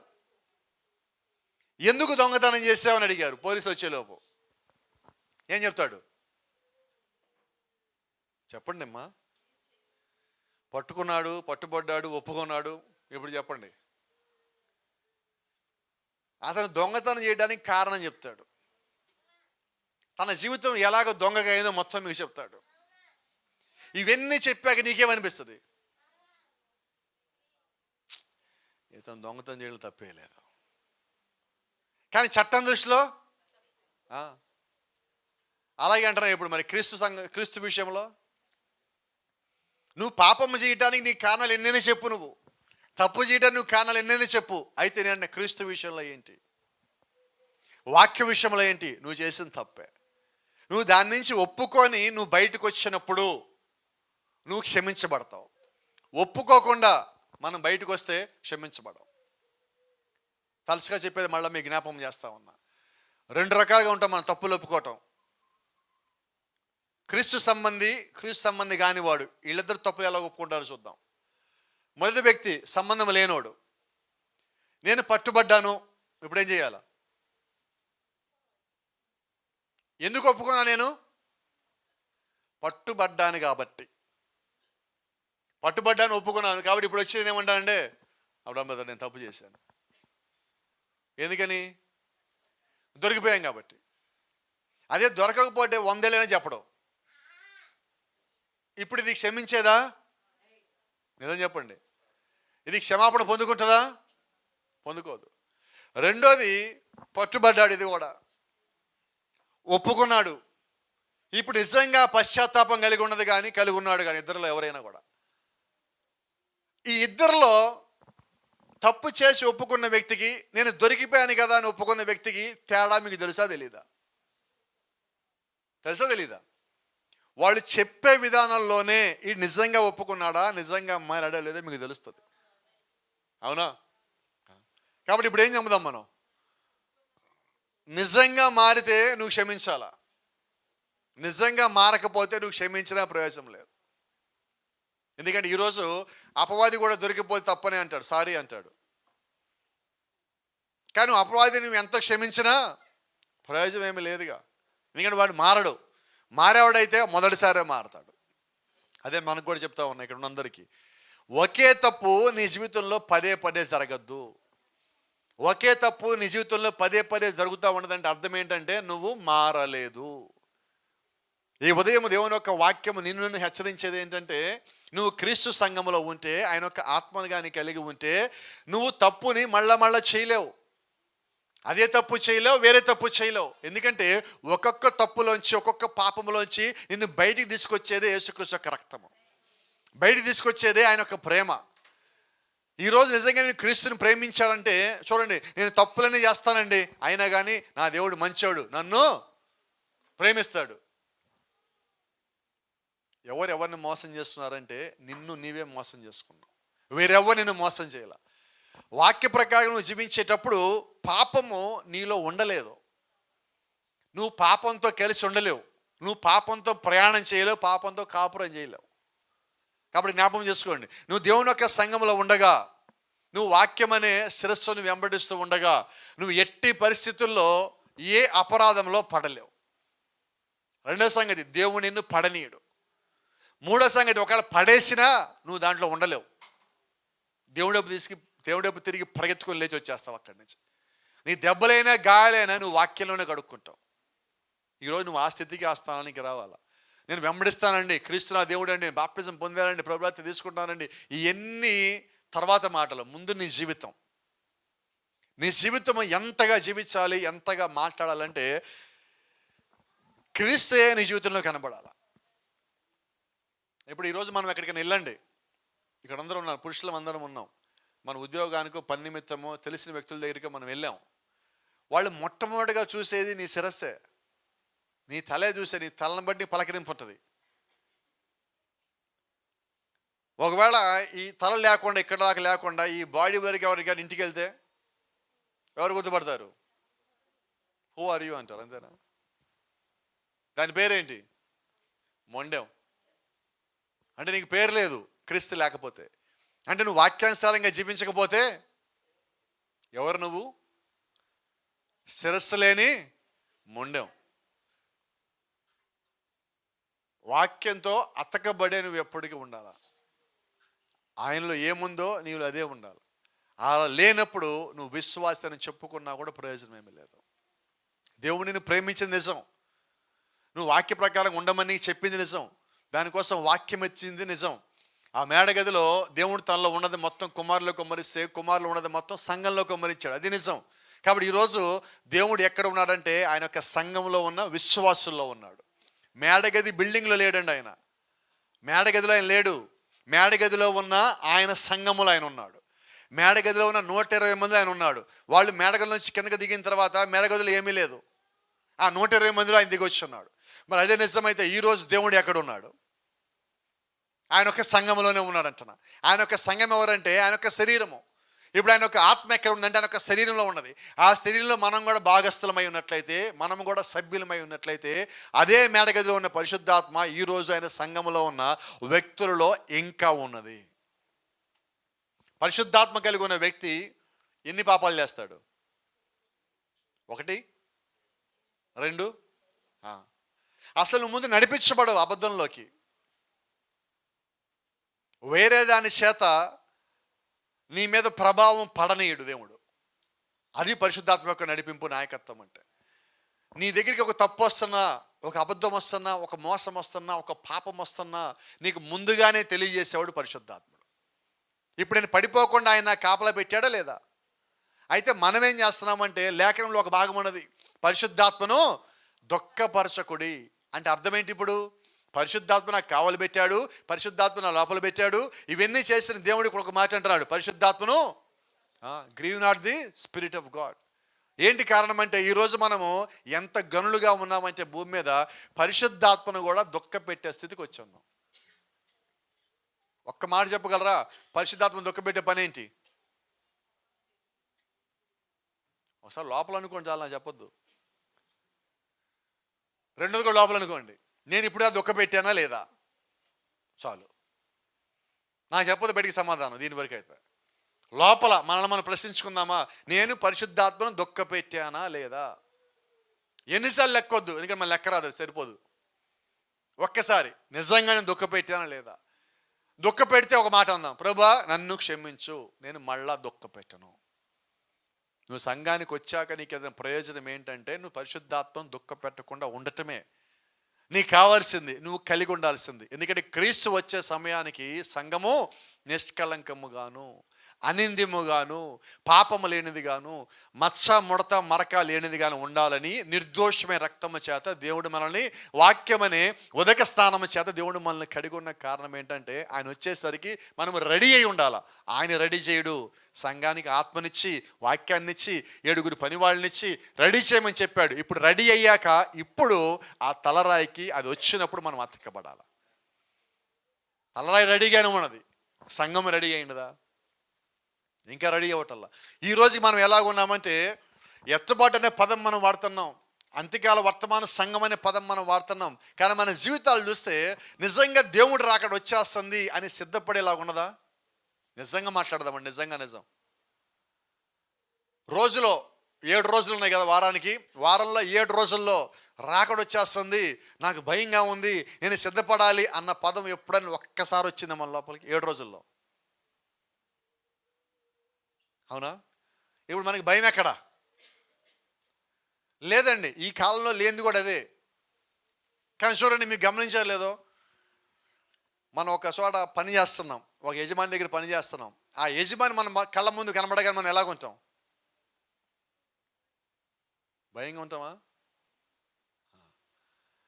ఇంట్లోకి కూడా మీరు ఇలా వచ్చారు, గబుకైన బల్లి అక్కడ ఉంది గోడ మీద, మీరు రాగానే ఏం చేస్తుంది?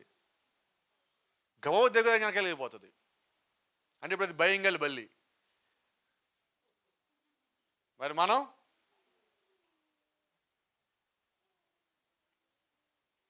మన యజమాని రాగానే మనం కూడా ఏం చేస్తున్నాం? భయం గల బల్లులే. పాస్టర్ గారు కనబడగానే పాస్టర్ గారు, పాస్టర్ గారు, అప్పుడు లోపల నేనేమనుకుంటా? అది సంగతి. చూసారా, నేనేమనుకున్నా కూడా మీరు చెప్పగలరు. అనుకుంటానులే తర్వాత సంగతి. అయితే నేను అంటున్నాను, అది మనిషిని చూడగానే పోయి దాక్కుంటుంది. మనం కూడా పాస్టర్ గారిని చూడగానే భయం వచ్చింది. అయితే అది మనిషిని చూడకముందు, మనం పాస్టర్ గారిని చూడకముందు దేవుడు మనల్ని చూస్తున్నాడు కదా. ఎక్కడుంది భయం అంటున్నా? మనం చర్చికి వచ్చేటప్పుడు దేవుడు చూస్తున్నాడా? ఇంటికి వెళ్ళేటప్పుడే దేవుడు చూస్తున్నాడా? తర్వాత చూడ్డా? చర్చికి వచ్చేటప్పుడు ఎలాగో దేవుడు యొక్క దూతలు వస్తారు మీతో పాటు. కానీ మనం పాపం చేసేటప్పుడు ఉంటారా దూతలు? ఉంటారు. ఎందుకంటే దుఃఖ పెట్టాం కదా అప్పటికే పరిశుద్ధాత్మను దుఃఖ పెట్టినప్పుడు దూతలు మనం ఎలా కలిగి ఉండగలం? కాబట్టి మనం ఆ మాట అంటానికి అర్హత కోల్పోతున్నాం. ఇదిగో దేవుని దూతలు నన్ను కాపాడుతానే మాటకి మనం చెప్పటానికి అర్హత కోల్పోతున్నాం. అలా ఉండొద్దండి. మా బాధ అది. ఈరోజు దేవుడి యొక్క వాక్యము నీ మీద ప్రభావం చూపించినప్పుడు నీ చుట్టూ దూతలు కావాలంటారు. దూతలు కావాలుండగా నీకు వచ్చే ప్రమాదం కూడా తప్పుకుంటుంది. వాళ్ళు తప్పించగల సమర్థులై ఉన్నారు. ఎంతవరకు? నువ్వు వాక్యానుసారంగా ఉన్నంత వరకు. నువ్వు వాక్యం నుంచి తొలగినప్పుడు, పరిశుద్ధాత్మ దుఃఖపరిచేవాడుగా నీవు ఉన్నప్పుడు దూతలు పని ఎలాగ చేయగలరు? ఎంతవరకు దూతలు పని చేస్తారంటే దేవుడు చెప్పిందే వాళ్ళు చేస్తారు, ఇంక వేరే ఏది చేయరు. మీకు దానికి సంబంధించి ఒక మాట చెప్తా. లోతు దినముల్లోకి దేవుడి దగ్గర నుంచి దూతలు ఆయన దగ్గరికి వచ్చారు. లోతు చేయబట్టుకున్నారు, వారి పిల్లలు చేయబట్టుకున్నారు. వాళ్ళు లాక్కుపోతుంటే లోతు అన్నాడు, నేను అంత దూరం దాకా రాలేను, నేను ఇక్కడే ఉంటాను. వాళ్ళు అంటున్నారు, నీవు ఇక్కడి నుంచి వెళ్తే తప్ప మేము ఈ పని చేయలేము. అంటే దేవుడు ఏం చెప్పాడంటే లోతు కుటుంబాన్ని బయటకు తీసుకొచ్చాక గాలి చేయండి అన్నాడు. ఇప్పుడు వాళ్ళు ఏం చేయాలా? లోతు కుటుంబం బయటకు వచ్చేదాకా వాళ్ళు ఏ పని చేయలేరు. ఎందుకంటే వాళ్ళు సొంతగా ఏ పని చేయరు. ఇప్పుడు పరిశుద్ధాత్మను దుఃఖపరిచినట్లయితే వారిని జీవితంలో పని చేయగలరా? చేయలేరు. పరిశుద్ధాత్మ నీ మీద ఉండగా వాళ్ళు నీతో పని చేయగలరు, నీ చుట్టూ కావలి గాయగలరు, నీకు తోడుగా ఉండగలరు, నీ రక్షించగలరు. దేవుని దినము వరకు వారు నీకు తోడుగా ఉండగలరు. అదే నిజమైతే ఈరోజు మనం ఎలాగ జీవించవలసి ఉన్నామండి? వాక్యం ఎక్కడ, మనం ఎక్కడున్నాం? శిరస్సు ఎక్కడ, మనం ఎక్కడ? క్రీస్తు ఎక్కడ, మనం ఎక్కడ? నిజమైన దేవుని సంఘము ఆయన యొక్క శరీరం అయితే శిరస్సునే వెంబడించాలా. నువ్వు నిజమైన వాక్యం వెంబడించావా? నిజమైన వర్తమాన సంఘం అయి ఉన్నావా? నువ్వు అటు ఇటు తిరగద్దు, వాక్యం వెనకాల తిరుగు. ఎంత దూరం తిరుగుతావో తిరుగు, ఎంతకాలం తిరుగుతావో తిరుగు. నువ్వు తొలగిపోవద్దు. నువ్వు ఎక్కడున్నామన్నది ముఖ్యం కాదు, వాక్యములో ఉన్నావా లేదా. ఈరోజు అందరూ గొడవలేంటి? సంఘాలు గొడవలేంటి? మా సంఘంలోనే ఉండాలి, వాళ్ళు బయటికి పోవటం, అక్కడికి పోవటం, ఇక్కడ పోవడం. నువ్వు ఎక్కడికైనా వెళ్ళు, వాక్యం సరిగా ఉన్న చోటుకు నువ్వు వెళ్ళినప్పుడు నేనే నీ గురించి ప్రార్థన చేసేవాడిని అయి ఉంటా. నాకు ఆ ధైర్యం ఉన్నది. ఎందుకంటే నువ్వు ఎక్కడున్నా వాక్యానుసారంగా ఉన్నప్పుడు నీ గురించి నేను పడిన కష్టమో, నేను కలిగి ఉన్న భారమో అది దేవుడికి అప్పగించడానికి నాకు ఒక అవకాశం ఉంటుంది. నువ్వు వాక్యానుసారంగా లేకుండా నీ ఇష్టానుసారంగా లోకరీతిగా ఉన్న సంఘాల్లోకి పోయినప్పుడు నేనే లెక్కప్ప చెప్పాలి కదా. అలా కానప్పుడు నాకు నష్టమేమున్నది? నువ్వు వాక్యానుసారంగా ఉంటే బలమే కదా. నువ్వు ఎక్కడున్నా క్రమంగా ఉంటే నాకు ధైర్యం కాదు. Praise the lord. అప్పుడు జ్ఞాపకం చేసుకోండి, సేవకుడిగా నేను సంఘం పట్ల భారం కలిగి ఉండదు నిజమైతే, కుటుంబ యజమానిగా నీవు నీ కుటుంబం పట్ల అదే భారం కలిగి ఉన్నావా? నీ కుటుంబంలో అందరూ వాక్యానుసారంగా ఉంటున్నారా? కొన్నిసార్లు మనం సంఘంలో ఏం చేస్తామంటే కొద్ది మందిని వదిలేస్తాం. ఎందుకని చెప్పగలరా? వీళ్ళు ఇంతే. నేనంటున్నా, నువ్వు కుటుంబంలో అలాగ వదిలేయద్దు. కుటుంబం చిన్నది, సంఘమే వదిలేయద్దు. అయితే వ్యక్తిగతంగా మేము ప్రార్థనలో జ్ఞాపకం చేసుకుంటాం, ప్రభువా ఈ బలహీనంగా ఉన్నారు, వీళ్ళని తీసుకో వీళ్ళని పట్టుకో, వెళ్తూ ఉండు, వీళ్ళని నడిపించాను. వాళ్ళు మారి వెనక్కి వచ్చాక నిజంగా చాలా సంతోషం అండి. చేసిన ప్రతి ప్రార్థన ఫలించిందని. మరి కుటుంబం సంగతి ఏంటి? మరీ ఎక్కువ భారం కలిగి ఉండాలి. అయితే ఒక్క మాట చెప్తున్నాను, ముగిస్తున్నాను. ఈరోజు మనం అందరం చేస్తున్న ఒక పెద్ద పొరపాటు ఉన్నది. ఏంటి పెద్ద పొరపాటు అంటే కుటుంబ యజమానిగా ఈ మాట చెప్తా ఉన్నాను. తప్పు చేసిన వారిని విపరీతంగా విమర్శ చేస్తా, ఒకరోజుతో కాదు ప్రతి దినము విమర్శ చేస్తానే ఉంటున్నాం. దానివల్ల వాళ్ళు మారడానికి అవకాశం ఎక్కడ ఉంటుంది? అలాగని మనం విమర్శ చేయలేదా? తప్పు చేసినోడు ఏమనుకుంటున్నాడు? పర్లేదు అని ఏమనలేదు కదా. ఇప్పుడేం చేయాలా? రెండూ సరిగా ఉండాలా. నువ్వు విమర్శ చేసి చెప్పాలి, ఎందుకు విమర్శ చేసావో కూడా చెప్పాలి. నువ్వు విమర్శ చేస్తే ఎలాగ ఉండాలంటే వాళ్ళు బయటకు వచ్చేలాగా ఉండాలి. అంతేగాని వాళ్ళు ఇంకా కూరుకుపోయేలాగా, ఇంక నన్ను ఇంతే, నా జీవితం ఇంతే, నేను ఇలాగైపోయా అలాగైపోయా అనేలాగా నీ జీవితం ఉండొద్దు. నీ మాట అలాగ ఉండొద్దు. నిజమైన విశ్వాసి వర్తమానం చెప్పినట్టుగా ఒకడు తప్పు చేసినట్టు ఆల్రెడీ గుంటలో పడ్డాడని. ఇప్పుడు మనమైతే ఏం చేయాలి? నిజం చెప్పండి.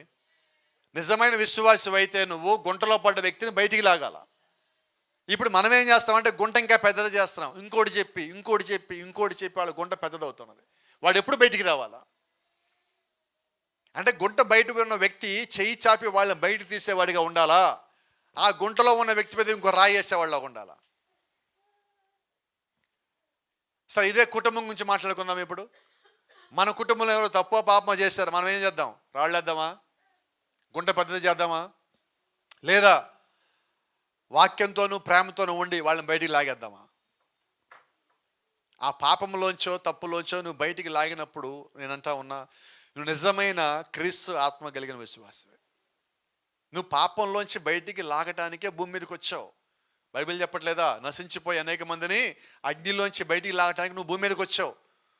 నశించిపోయే వారిని లాగాలి. అది కుటుంబంలోనూ బయట, తర్వాత ముందు ఒక్కరిని నువ్వు లాగావు నువ్వు జీవితంలో. ఈరోజు మనం చేయాల్సిన పని అది. ఆ పని చేయకుండా మనం మిగతా వాటి మీద శ్రద్ధ పెడుతున్నాం. మిగతా వాటి మీద తర్వాత, ముందు నేను కరెక్ట్గా ఉన్నానా, తర్వాత నా కుటుంబం కరెక్ట్గా ఉన్నదా, ఆ తర్వాత సంఘంలో ఏం సరిగా ఉందా లేదా. ఎప్పుడు నేను చేయగలుగుతా? నేను నా కుటుంబాన్ని క్రమముగా నడిపించుకున్నప్పుడు. నా కుటుంబాన్ని నడిపించుకోలేకపోతే నేను సంఘాన్ని నడిపించగలుగుతా. అదేగా చెప్తున్నది. ఇప్పుడు సంఘంలో మనం ఒక పని చేయాలంటే ముందు కుటుంబం సాక్ష్యం ఉండాలి. నిజమేనా?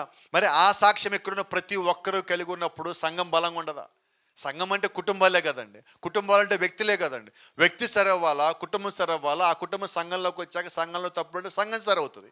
ఎందుకంటే ఎక్కడెక్కడి నుంచి వస్తారు? ఇక్కడికి వచ్చి విశ్వాసుల యొక్క జీవితాలు చూసి, వాళ్ళ మాటలు చూసి, ఇక్కడి నుంచి సంఘం తీసుకువెళ్ళకెళ్ళిన తర్వాత వాళ్ళు మారుతా వస్తున్నారు. మనకి మొదటి నుంచి అదే జరుగుతూ ఉన్నది. అదే ఇలాగే జరుగుతూ ఉండాలి. నిజంగా మనం వాక్యాన్ని మనం ముందు పెట్టుకొని అందరం కానీ వెంబడించినట్లయితే ప్రతి ఒక్కరము ఒక దినం వాక్యం వలె మారుతాం. వాక్యాన్ని ముందు పెట్టుకొని మనం ప్రతి ఒక్కరు జీవించినట్లయితే ఈ రోజుకి మనం జీవించలేకపోవచ్చు. రేపు ఎల్లుండి కొద్దిగా మారి ఒకరోజు పరిపూర్ణంగా ఆయన వచ్చి మనం తీసుకెళ్లే సమయానికి ఆయన వలె సిద్ధపడి ఉంటాం. ఆమేన్. God bless you. దేవుడు మిమ్మల్ని దీవించును గాక.